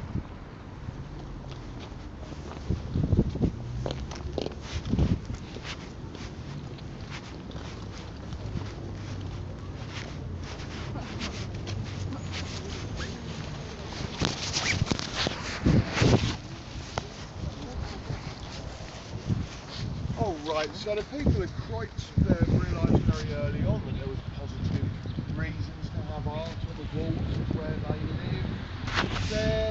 There's a few reasons why. Firstly, beautiful art on the walls, whether it's legal or illegal, can change the way people see a district. From the outside, people change the way people see a district within and their own place within the city. It's now understood internationally now, but people realised this here very, very early. Art on the walls, whether legal or illegal, have real positive social benefits. They also realised if your young people are going to go out anyway, illegally painting on the walls, why are we criminalising them for it? Why not give them legal places to work, legal ways to channel this natural creativity? It was about looking after your own. So to do so, they organised these festivals around the district. One of them, organised by one of Europe's first ever graffiti magazines, Kreuzberg, of course, was called Back Jumps.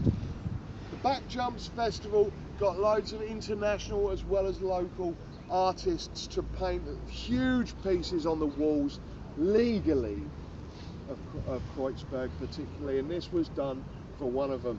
The astronaut was done almost 10 years ago now by a guy called Victor Ash, French guy. Now we talk about innovation in graffiti. This is innovative in a couple of ways. Firstly, in a way, he looks backwards. If you look above it on the wall up there, you can see that very thinly there has been a grid painted onto the wall behind the piece. This is a technique hundreds of years old. It's really very, very simple. If you want to realise a painting on a huge scale, do it small first. Divide it into a grid, and it's much easier to expand exactly the way it was on a huge space. If you're right up against a wall, it's really difficult to get your perspectives and scales and everything right. Put it into a grid. This is a technique hundreds of years old. It's innovative in a way, it looks backwards, but it's innovative in a mental way as well. Because on the corner there, I pointed out that car showroom with those flags blowing in the wind around it. That has been there for years and years, long before this wall was ever painted up at night. But that car showroom is also always lit up at night by spotlights, security lights. By chance, one of those spotlights has always beamed across and lights up this whole wall at night. By chance, that spotlight has always been the shadow of one of those big flags up and across onto this wall at night. At night, the astronaut is holding a live, waving shadow of a flag. It's really clever. It's really innovative. It's about using the streets around you to make a piece come alive at night. It looks cool during the day. It's better at night. They take this stuff very, very seriously around here because it ties into everything. It ties back in with the politics, particularly. We're going to see how, as we cross over Oranienstrasse, we're going this way. We are slowly now heading towards a beautiful art house. It's got a long, rambling story behind it, but it also has toilets. We're going to slowly work our way around that way. Follow me.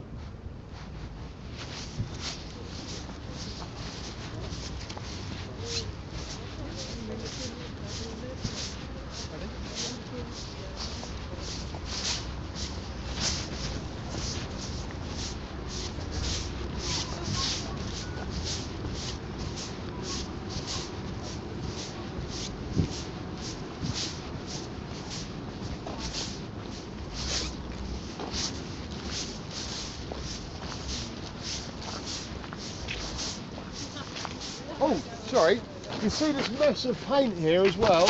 That's where someone has tried to write their name with a fire extinguisher. It's not always so successful.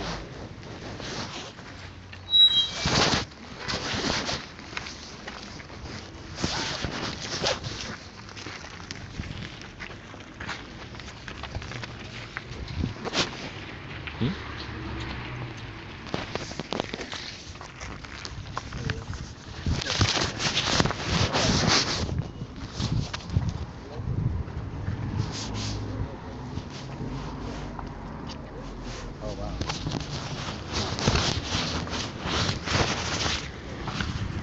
What you were taking a picture of? Yeah.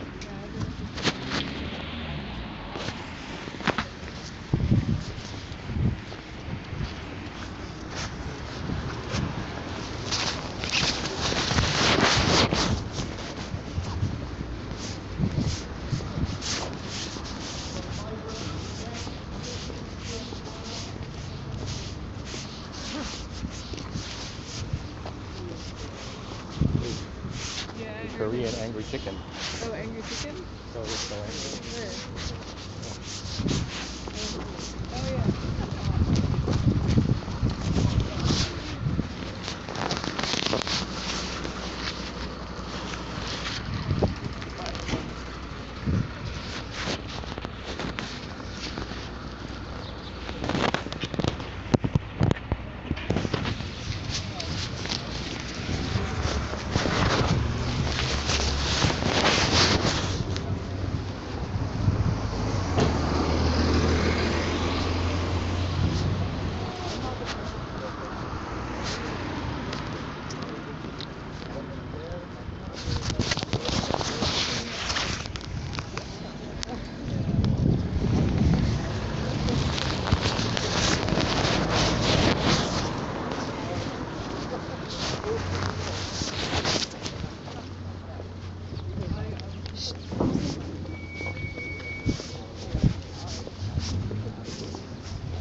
There's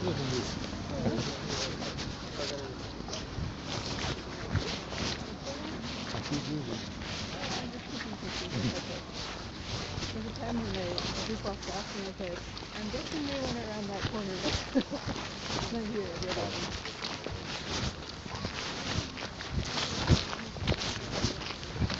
I get lost when I go back.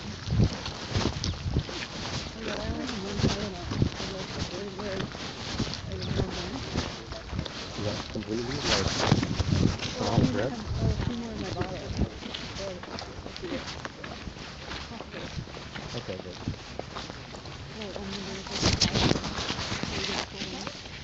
We need to go. After this, I think we should go find all the stuff that we need.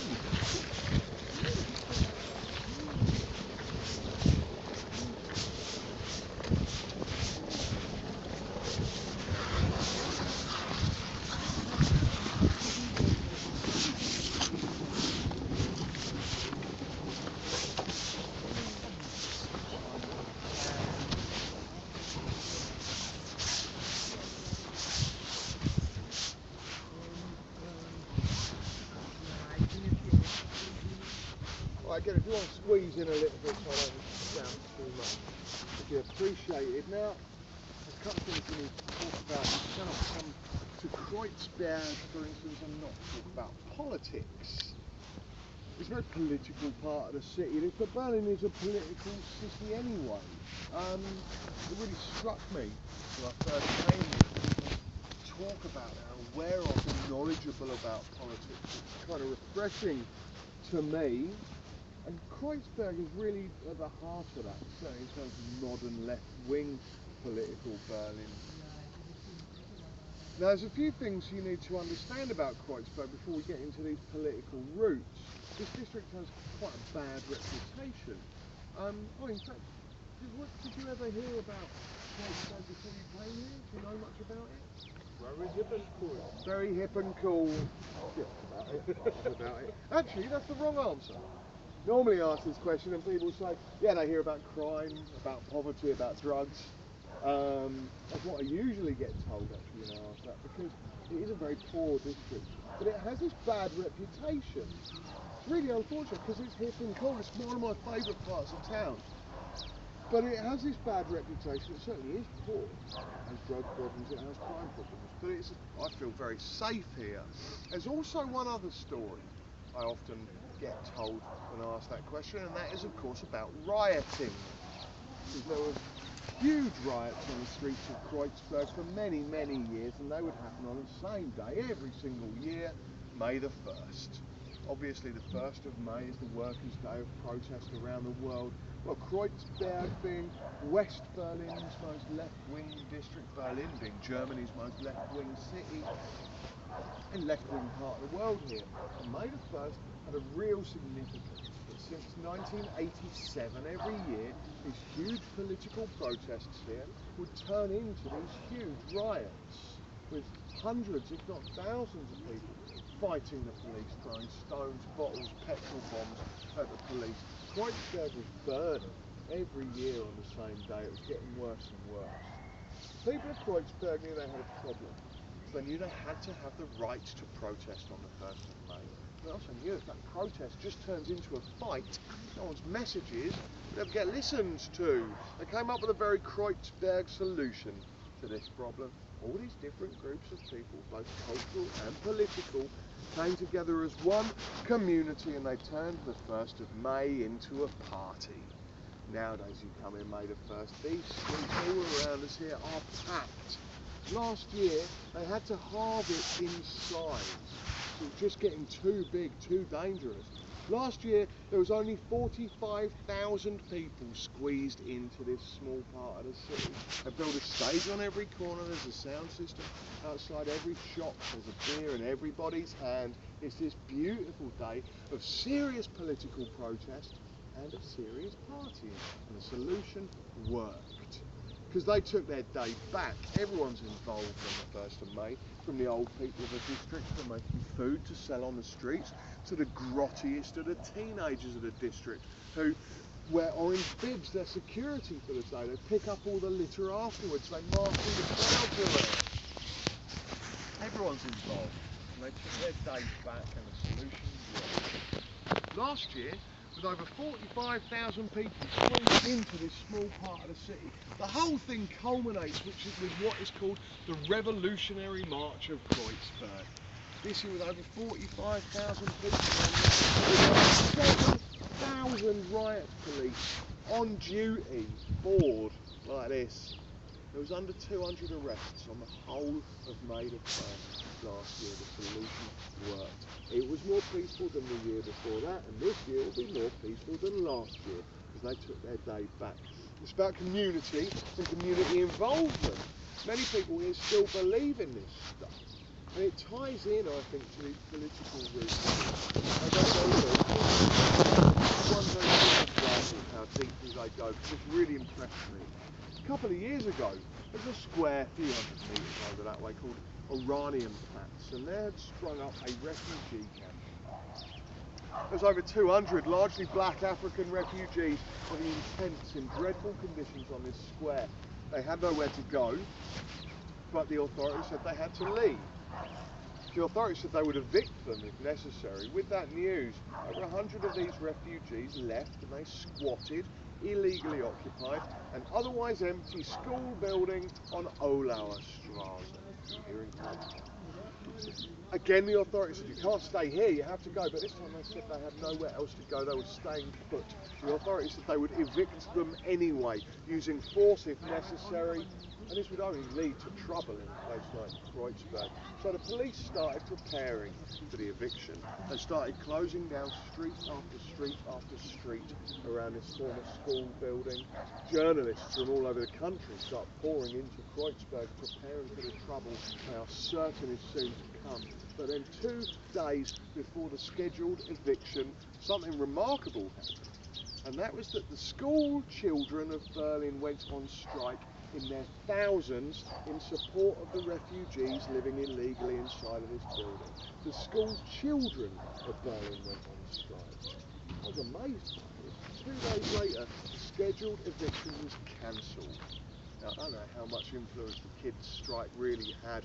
Obviously, there was stuff going on behind the scenes at the time, but it certainly sent a very, very powerful message to the authorities. It was that, once again, which showed me just how deeply those political roots run in a place like this. I don't know where you're from, probably wouldn't have happened where I'm from. It ties into everything, these political ideals. It ties into the art particularly. Just in here we're going to see how this is a beautiful art house. It does have toilets too, but it also has a very long story. Come on, we're going to go over there.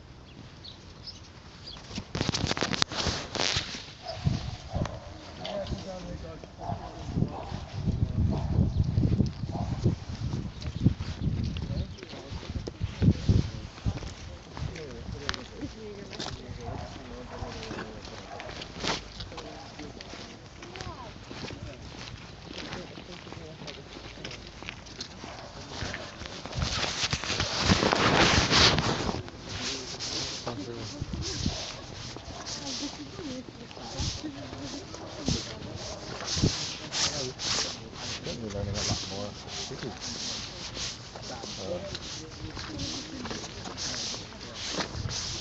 is more interesting than the other one. Yeah.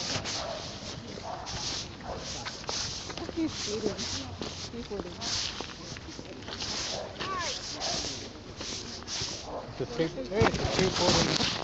It's a skateboarding dog. Well, there's one I saw on YouTube. Yeah. I think he turns it around when it gets stuck.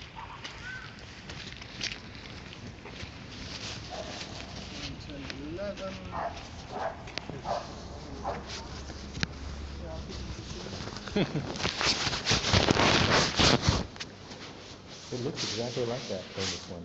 Yeah, it does.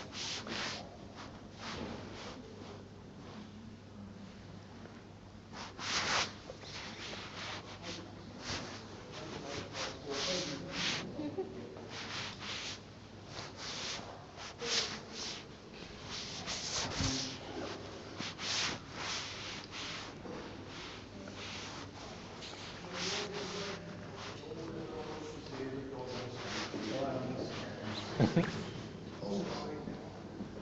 at this.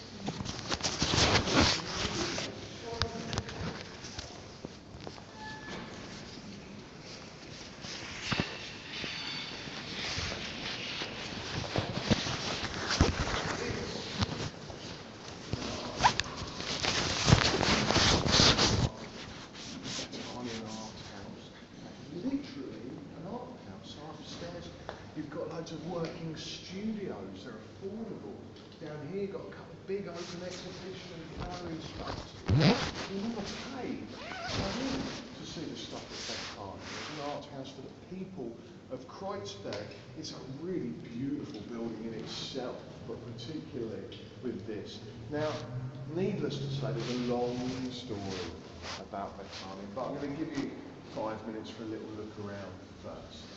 Because even as you go along the corridor here, you'll notice the building changes immediately. The very first thing you see all around the walls here are these murals painted up. They're all painted, of course, by Victor Ash, the astronaut back there. Loads of his work just going along the corridors here. As you go along the corridors down to the end, turn left at the bottom, and that will take you down to the main exhibition. There's a really cool exhibition on in there at the moment. As you go along the corridor this way, on the left-hand side, you'll also come to the toilets. First one on the left is the gents, second one on the left is the ladies. Now, we don't have long. Have a little look around. You can go and have a quick look at the exhibition. You can go and use the toilets, okay? The cafe is open. If you want to get yourselves a coffee, you can do that as well. But please do that first. Doing that, and I thought we'll be waiting for 20 minutes, half an hour. So just take 10 minutes. And meet me back here, okay?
Fully functioning hospital, by the 1960s, it was fallen into repair though.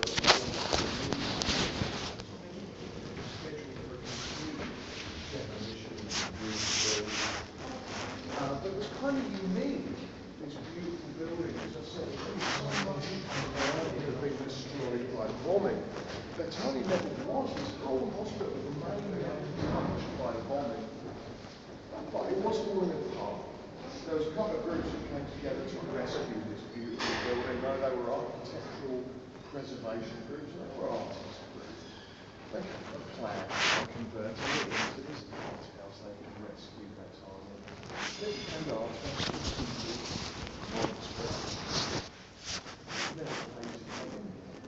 Unchanging exhibitions, galleries, spaces. It was a great success, but with that success, after a while, someone changed their mind, of course.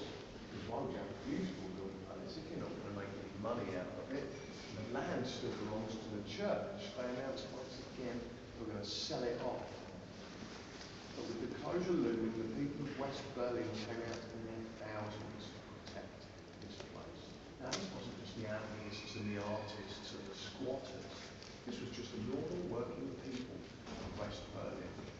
How important it was to have a cultural centre like this in the heart of what was certainly at the time desperately poor Kreuzberg. And won that battle, and it's remained a protected art house ever since.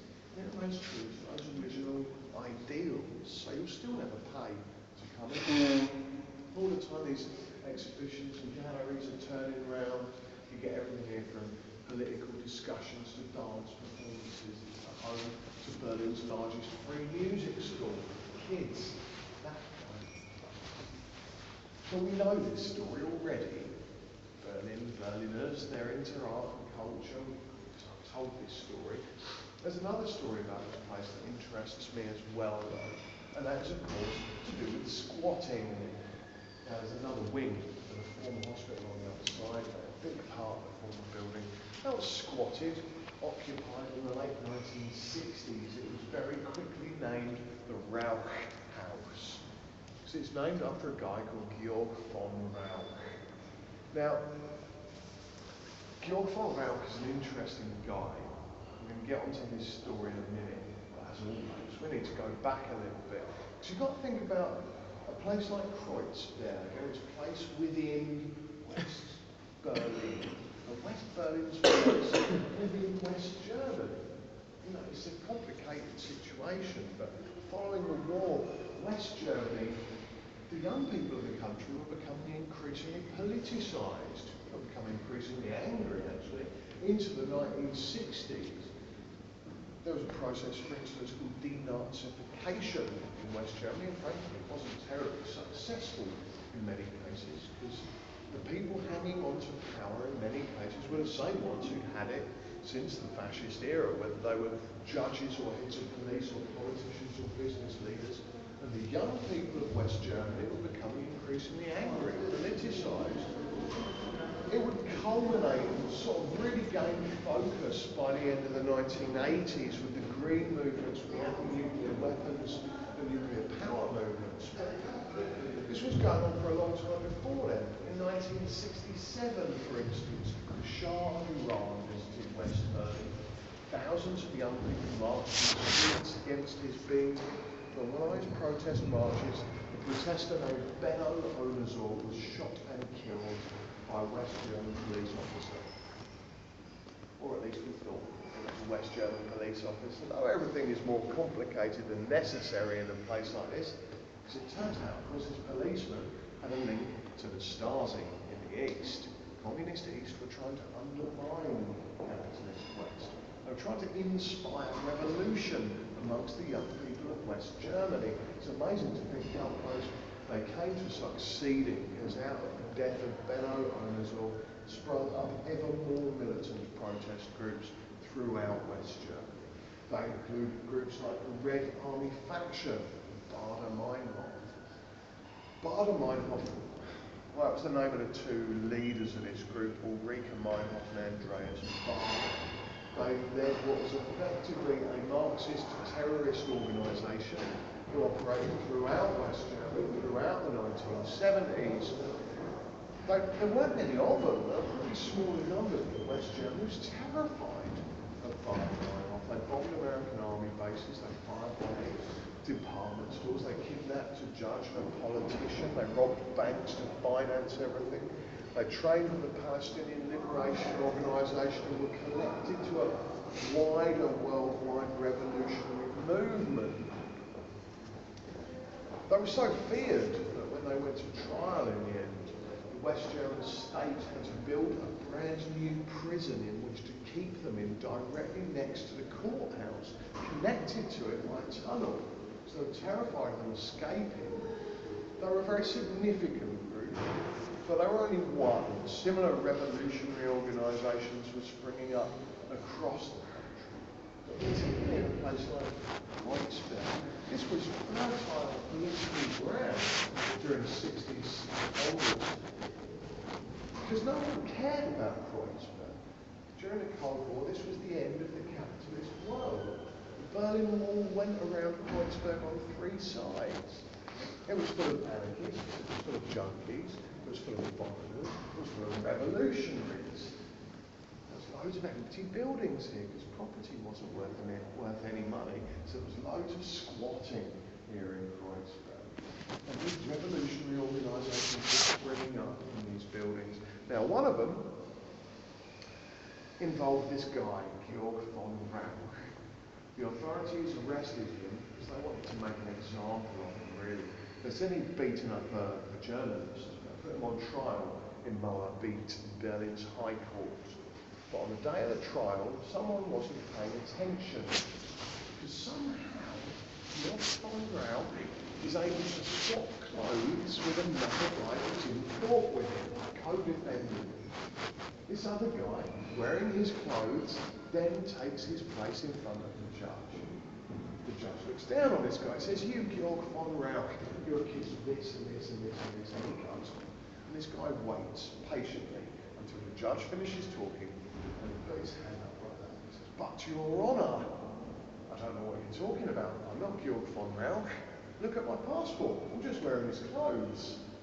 "Oh dear," says the judge.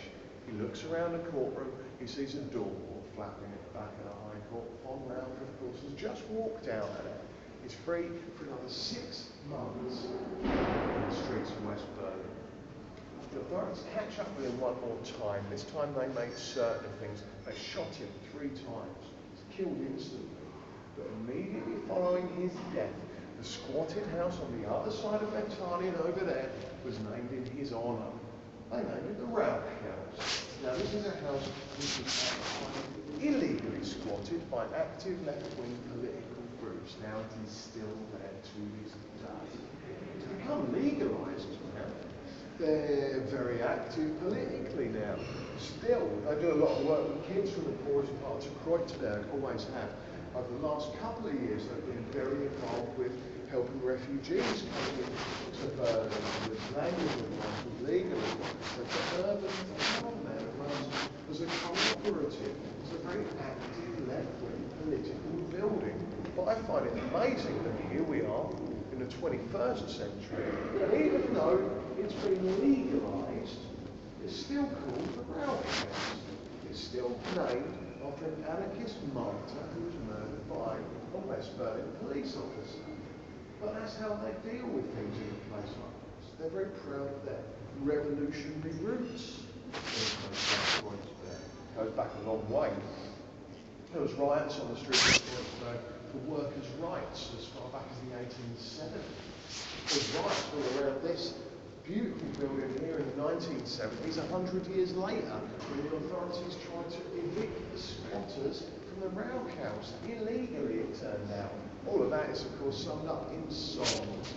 A legendary Berlin free punk anthem by a band called Tom Steiner Scherben. It's called the Rauch House Song. It details the squatting in the Rauch House and the disturbances all around here. It all comes back to these points, really, I think. If you want to understand a place like Berlin, you need to understand its people, its politics, and its art, and its culture. I think if you want to understand a place like Kreuzberg, there are a few better examples than of looking at something like the continuing existence of the Rauch House over there. Even this continuing existence, this beautiful Bethanien art house. That's what it's all about in a place like this still to this day. going to go out now. Back out into the sunshine. We're going to slowly work our way this way, okay? We are slowly getting towards the end of our tour. However, there's still a couple of important things we need to see yet. Next up, one of my favourite stories in the whole city. We're going to see the Tree House on the Wall.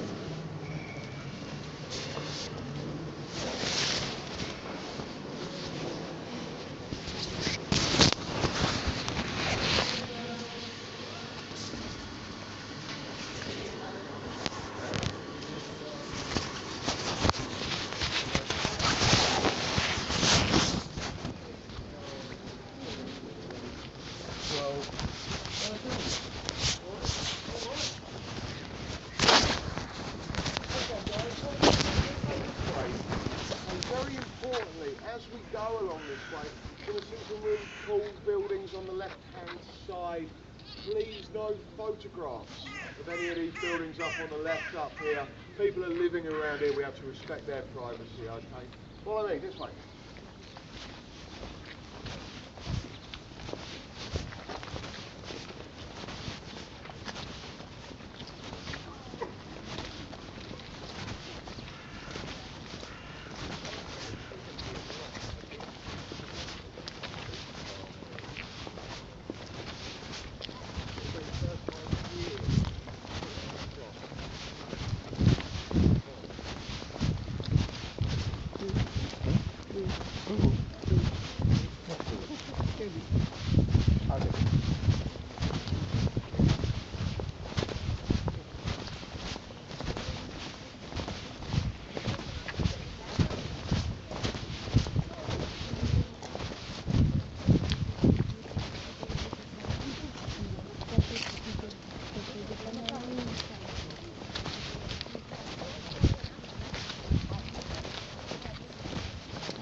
Very quick. Look, if you go through the TV tower, up through this gap, come this way, you can see it better. You can see where the sun hits it on the dome, it forms a cross. Yeah? You're supposed to do that. When the TV tower was built, obviously in the 1970s, it was that part of communist East Berlin. It was a shining example to the rest of the world of futuristic life you'd live under in communist East Germany. But obviously the communists weren't big fans of organised religion.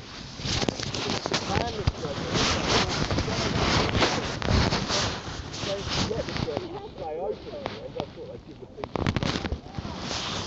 But they weren't big fans of religious imagery. And then of course they build their centrepiece of the whole futuristic new communist world, and the sun hits it and it forms a cross on the dome. To this day, that's called the Pope's Revenge.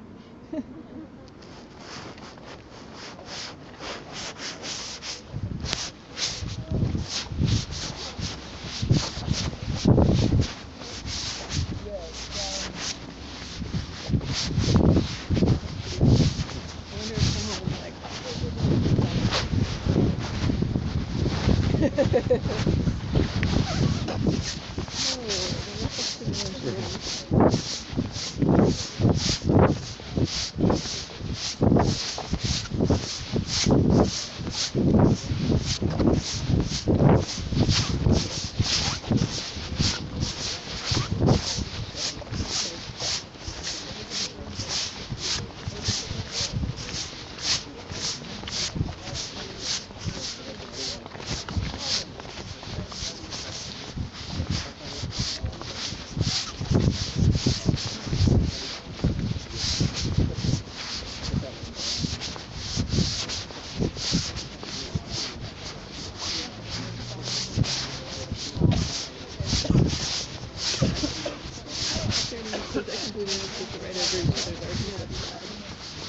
Is that what he said? Yeah. They took off the American artists. Yeah. Each other. Right? Yeah, like the American DC was all very aggressively competitive. Yeah, it's interesting. Try to kill each other. What was it we saw all that? Or someone was telling us. I can't remember.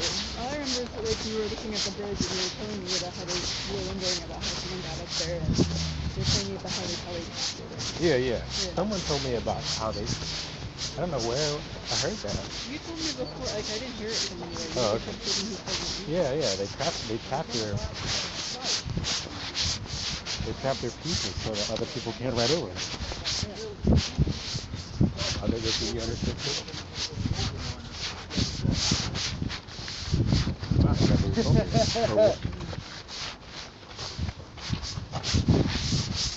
Alright guys, I want to talk about this place obviously. And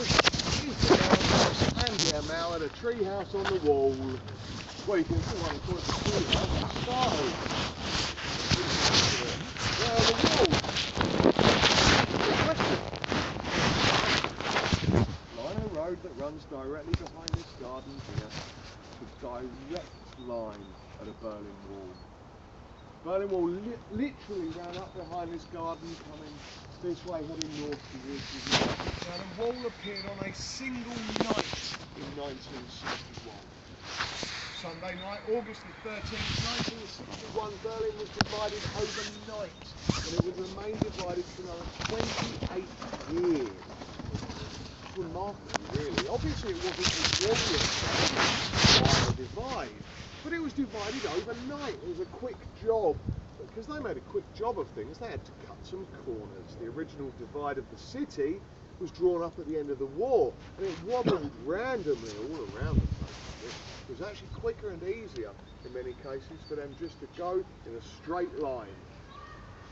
But this would mean you'll get pieces of land belonging to the other side on the wrong side of the Berlin Wall. And this little triangle of land was one of them. This was communist East German land, but it was on the western side of the Berlin Wall, here in West Berlin. So it was left empty for a long time. The Western authorities couldn't build on this, they couldn't set foot on this piece of land. It was left empty, and if you leave something empty for long enough in a place like Berlin, it will fill up quickly enough. Now, first people just started dumping shit down there, broken wood and furniture, and it fills up and it fills up, and all the time this is going on though, there's a guy living in these buildings here called Osman Carlin. He sees this piece of land every day, and he thinks to himself, what a waste of land, also what a waste of material. He'd always been a gardener, you see, and he knew that if he cleared this land, he could dig himself a garden. He could grow his own fruit and veg here, live off the land, he wouldn't need anybody else. Mr. Carlin starts doing that. Obviously, as he starts clearing this land to dig his garden, he realises out of everything that has been dumped here, he has the raw materials to build himself a house, which is what he did. Much of this is built out of wood, out of furniture, dumped down onto this piece of land. Now, Mr. Carlin could never win. Someone was always suspicious of him. Now, first it was the eastern authorities on the other side over there who were suspicious most of him, because they thought he was digging a tunnel, helping people to escape from east into west under the road here.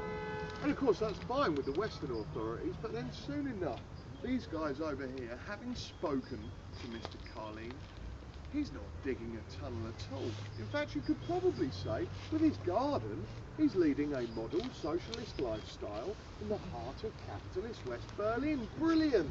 They let him stay. He's now a hero on that side, and they're pissed off with him here. He could never win. He was expecting to be evicted at any moment. Now, that moment never came in the end. He stuck it out. As we know, 1989, the Berlin Wall here comes down. And it led to this boring redrawing of the political boundaries of the city. A new government took charge around here briefly, and they said, we're going to clean up the district. No more artists, no more squatters, certainly no more crazy Turkish guys living in tree houses. We're going to build a new Kreuzberg, they said. Trouble is, though, by this point, he'd now been here so long, he actually had a legal claim to this piece of land. So they offered him money to leave. Mr. Carlin said no chance. In the end, and I was told this whole story actually by a guy who still lives over here. He told me in the end, Mr. Carlin was offered 1 million Deutschmarks to leave. To which he responded, you could offer me all of the money in the world. You could never replace my garden and my treehouse. He still comes here almost every single day to this day. He is 91 years old and he's a hero here in Kreuzberg. He's a hero for his beautiful garden, for his remarkable tree house, but also because his principles could never be bought for any sum of money. He is a remarkable man. One of the high points on the tour is when you come past and he'll be sat in his front garden now. I don't think it's going to be there today, it's still a bit chilly. If he is, we'll say hello, but if not, just imagine a big friendly old guy, big white beard smiling. Yeah, that's what he does anyway. He's an amazing guy. And Google this. Again, you can see images of this with the wall literally up behind it. It's amazing. We're going to keep going this way, but we'll get a little look at that tree.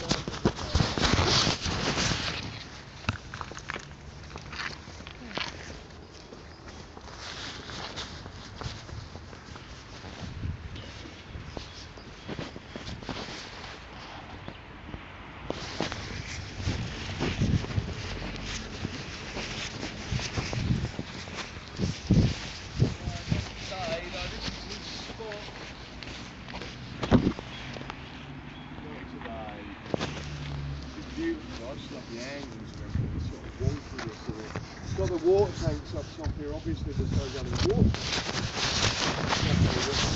Toilet and water garden as well. We've got the flags up recently so you know where you are.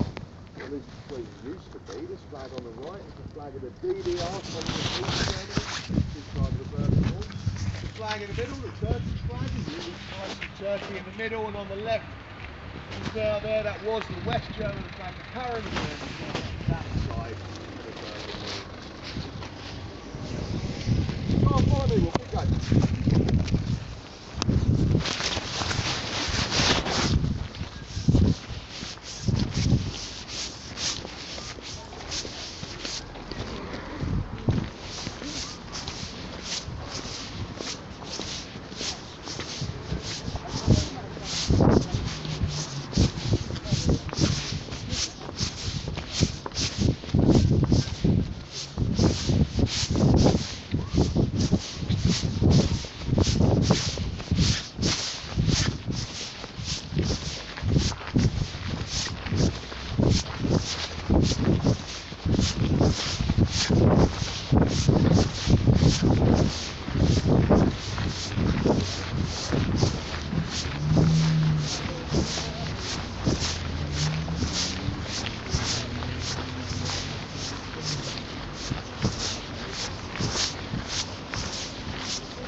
Berlin Wall. A simple line of stone goes in a circle around former West Berlin. If we were here only 27 and a bit years ago, we'd have been shot for standing here. Well, you'd definitely be shot for standing there. We're all right over here in the West, actually. You'd all be shot for standing there. We're fine over here, no problem. This simple line of stone goes in a circle around former West Berlin. It's remarkable. It was not very long ago that this came down. But you know, the international significance of it. It's insane that we forget about it so easily, and I forget about the Berlin Wall. Sorry guys, we'll just make sure there's enough space for people to get behind us. I think this is my favourite memorial to the wall, exactly because of that. I was here a couple of years ago, okay, and almost exactly here in fact. A couple of years ago, it was the 25th anniversary of the wall coming down. And it was a weird night, to be honest. Normally Berlin doesn't need much of an excuse to turn into this big drunken mess of a public party. It always happens. But the 25th anniversary didn't. It was much quieter, much more thoughtful. Families were walking the line of the wall, remembering where they were when it came down. It was a weird night. It was on that night a friend of mine told me something that stayed with me. He said, there's one story nobody ever told you about the Berlin Wall. He said it was just a wall. Didn't really understand what he was going on about, so he explained himself. He said it was just a wall. He said if you'd lived in this city with a wall at the bottom of your street, then as far as you were concerned, it had always been here, and it was always going to be here. It was just a fact of life. He said he didn't even really think about it too often. He said it would be a nuisance. They'd lose footballs over it. He said they used to hit tennis balls over it to annoy the border guards. But he said it was just a wall. Now I don't know, this is the problem. Because even though I've lived here for 10 years and I've read all the books and I've watched all the documentaries, I've got friends who grew up on both sides of the divided Berlin, I will never know what it was like to live in this divided city. I've got no idea to see this go up in 61, to see it come down in 1989. I've got no idea and I never really will. But it's so easy to forget about the Berlin Wall. This simple line of stones, this wasn't just a divide of Berlin. Right? This wasn't a divide of Germany or even of Europe. This was the divide of the world. 28 years. Simple line of stone. That night, the 25th anniversary of it coming down, the whole length of the wall had these illuminated balloons going in a circle and let them all off one after another at 9 o'clock, and the night skies around West Berlin glowing up around. Beautiful. Weird. Berlin Wall. Guys, we're going to walk this way. We need to cross over the river and we're going to get to our final destination.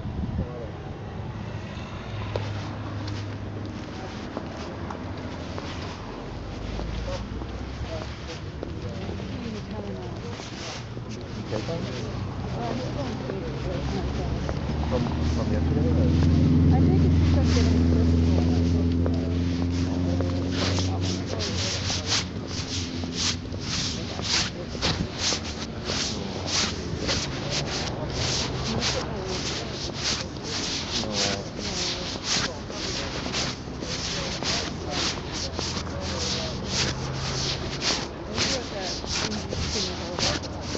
Probably just your standard price tag, free pricing. Right. Kind of like what you call like Bonton or something. I've never been to Bonton. Oh. Yeah, where they fry chicken wings twice. See, They all 50 good. but I don't eat the skin. I love fried chicken though, because it's coated with juice. So, you know, like the skin, but Well, that's the whole point of the Korean fried chicken. I know, so that's when you go.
go up there for €3. There's never any tourists there, there's never any queue there, and the view is just as good, and you see the TV tower as well. There you go, that's the bathroom at the back there. Top of that.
What can I say? 1, 2,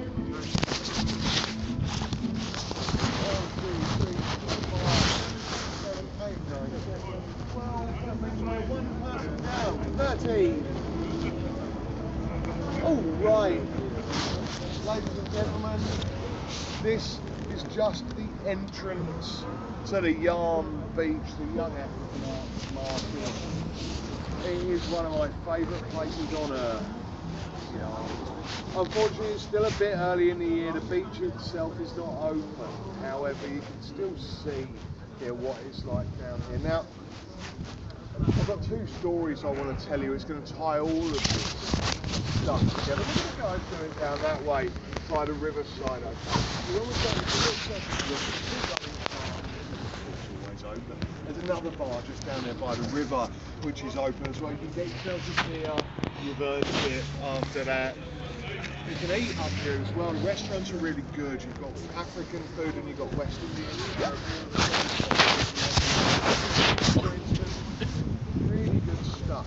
You can do all of that after we finish, however, okay? Firstly, let's just go down onto the beach and tie it all together.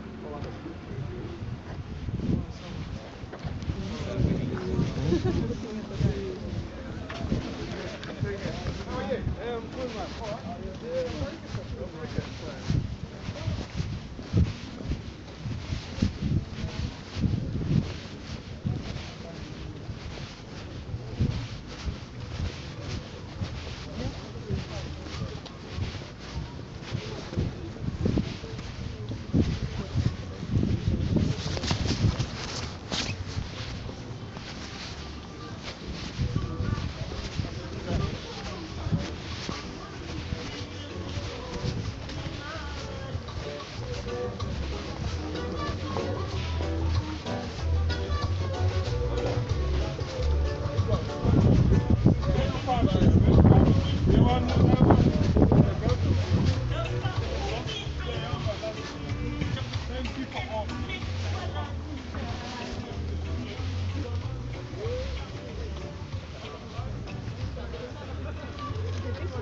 All right.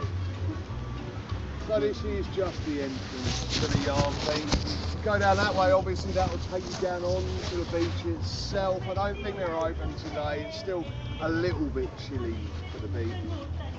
But they imported literally tons and tons of golden white sand. It stretches out alongside the river there. They've got this big long bar built out of their own wood.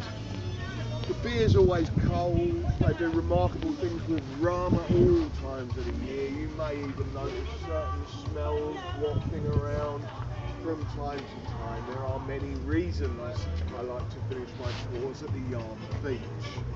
However, I think even just looking at this works. This sums up everything I've tried to give you a little sense of about Berlin today. Just look at what goes into it. This is what I've been going on about all day. People from all over the world. This is art and politics and history and music coming together. This doesn't even make sense. This is the middle of the wealthiest country in Europe's capital city. What the hell is this doing here? But actually it makes perfect sense because this is Berlin. I love this place for all of that. Now I want to tell you two stories to tie all of this together. It all goes back to the very beginning of this story. This sense of involvement you get in a place like Berlin. Now do you remember right back at the beginning I pointed out number 6? Have you seen any others that have gone around? You all forget to look for them almost as soon as we walk past it. We haven't passed that many, probably only 5 or 6 of them. Dead simple white paint, just the number 6.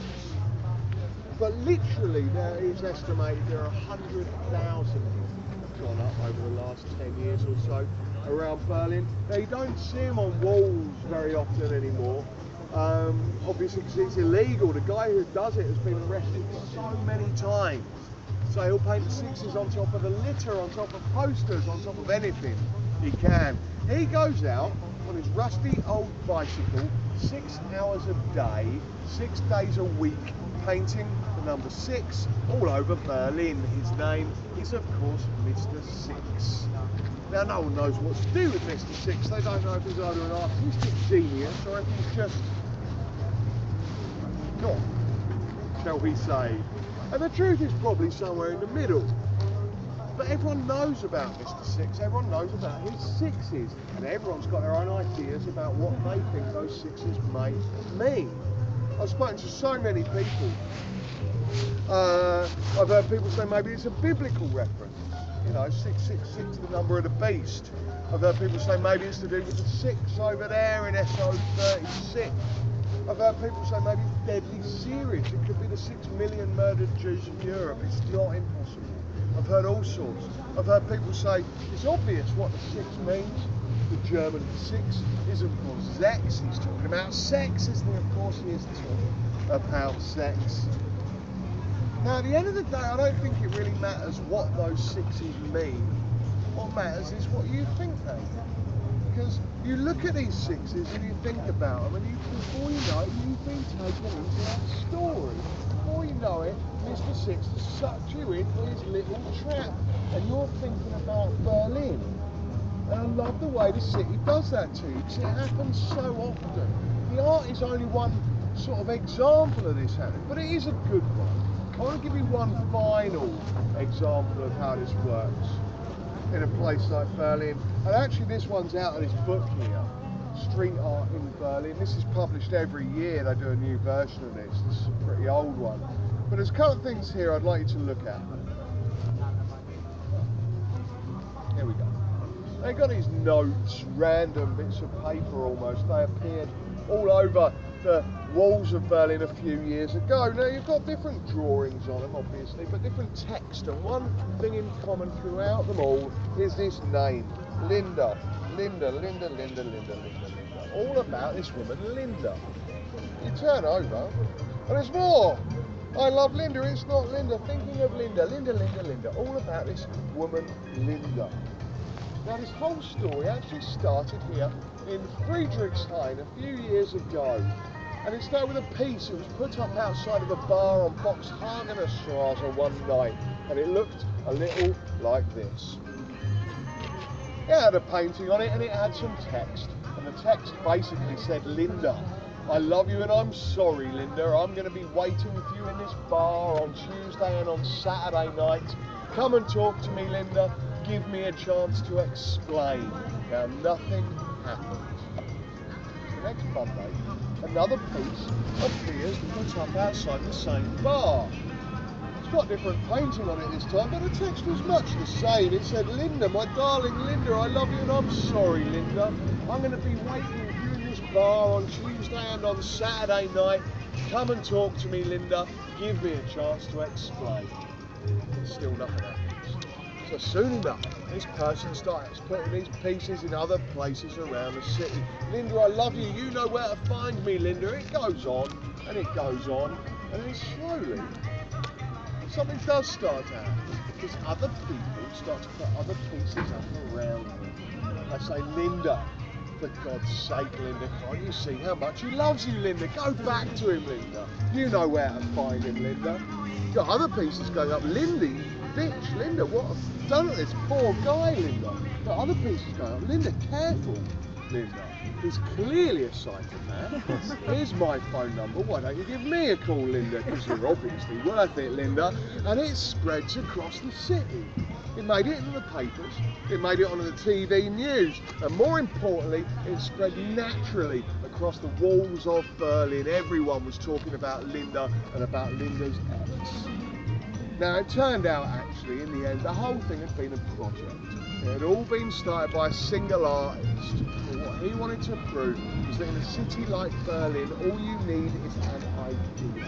Just a simple idea on a simple piece of paper, and the city itself will take it on and will do the rest of the work for you, because that is how Berlin works at its finest, and he proved it beautifully in the story of Linda and of Linda's ex. That, for me, really sums up what I love about this place. That, for me, is what I've tried to give you a little glimpse of as we've gone around Berlin for the last 3.5 hours today. We've covered a lot of ground. We've seen a lot of stuff. We've told a lot of long, rambling stories. We've barely started. But the rest now is up to you. But just remember this when you go around Berlin. Keep your eyes open. Get involved in this city. This city will gladly have you.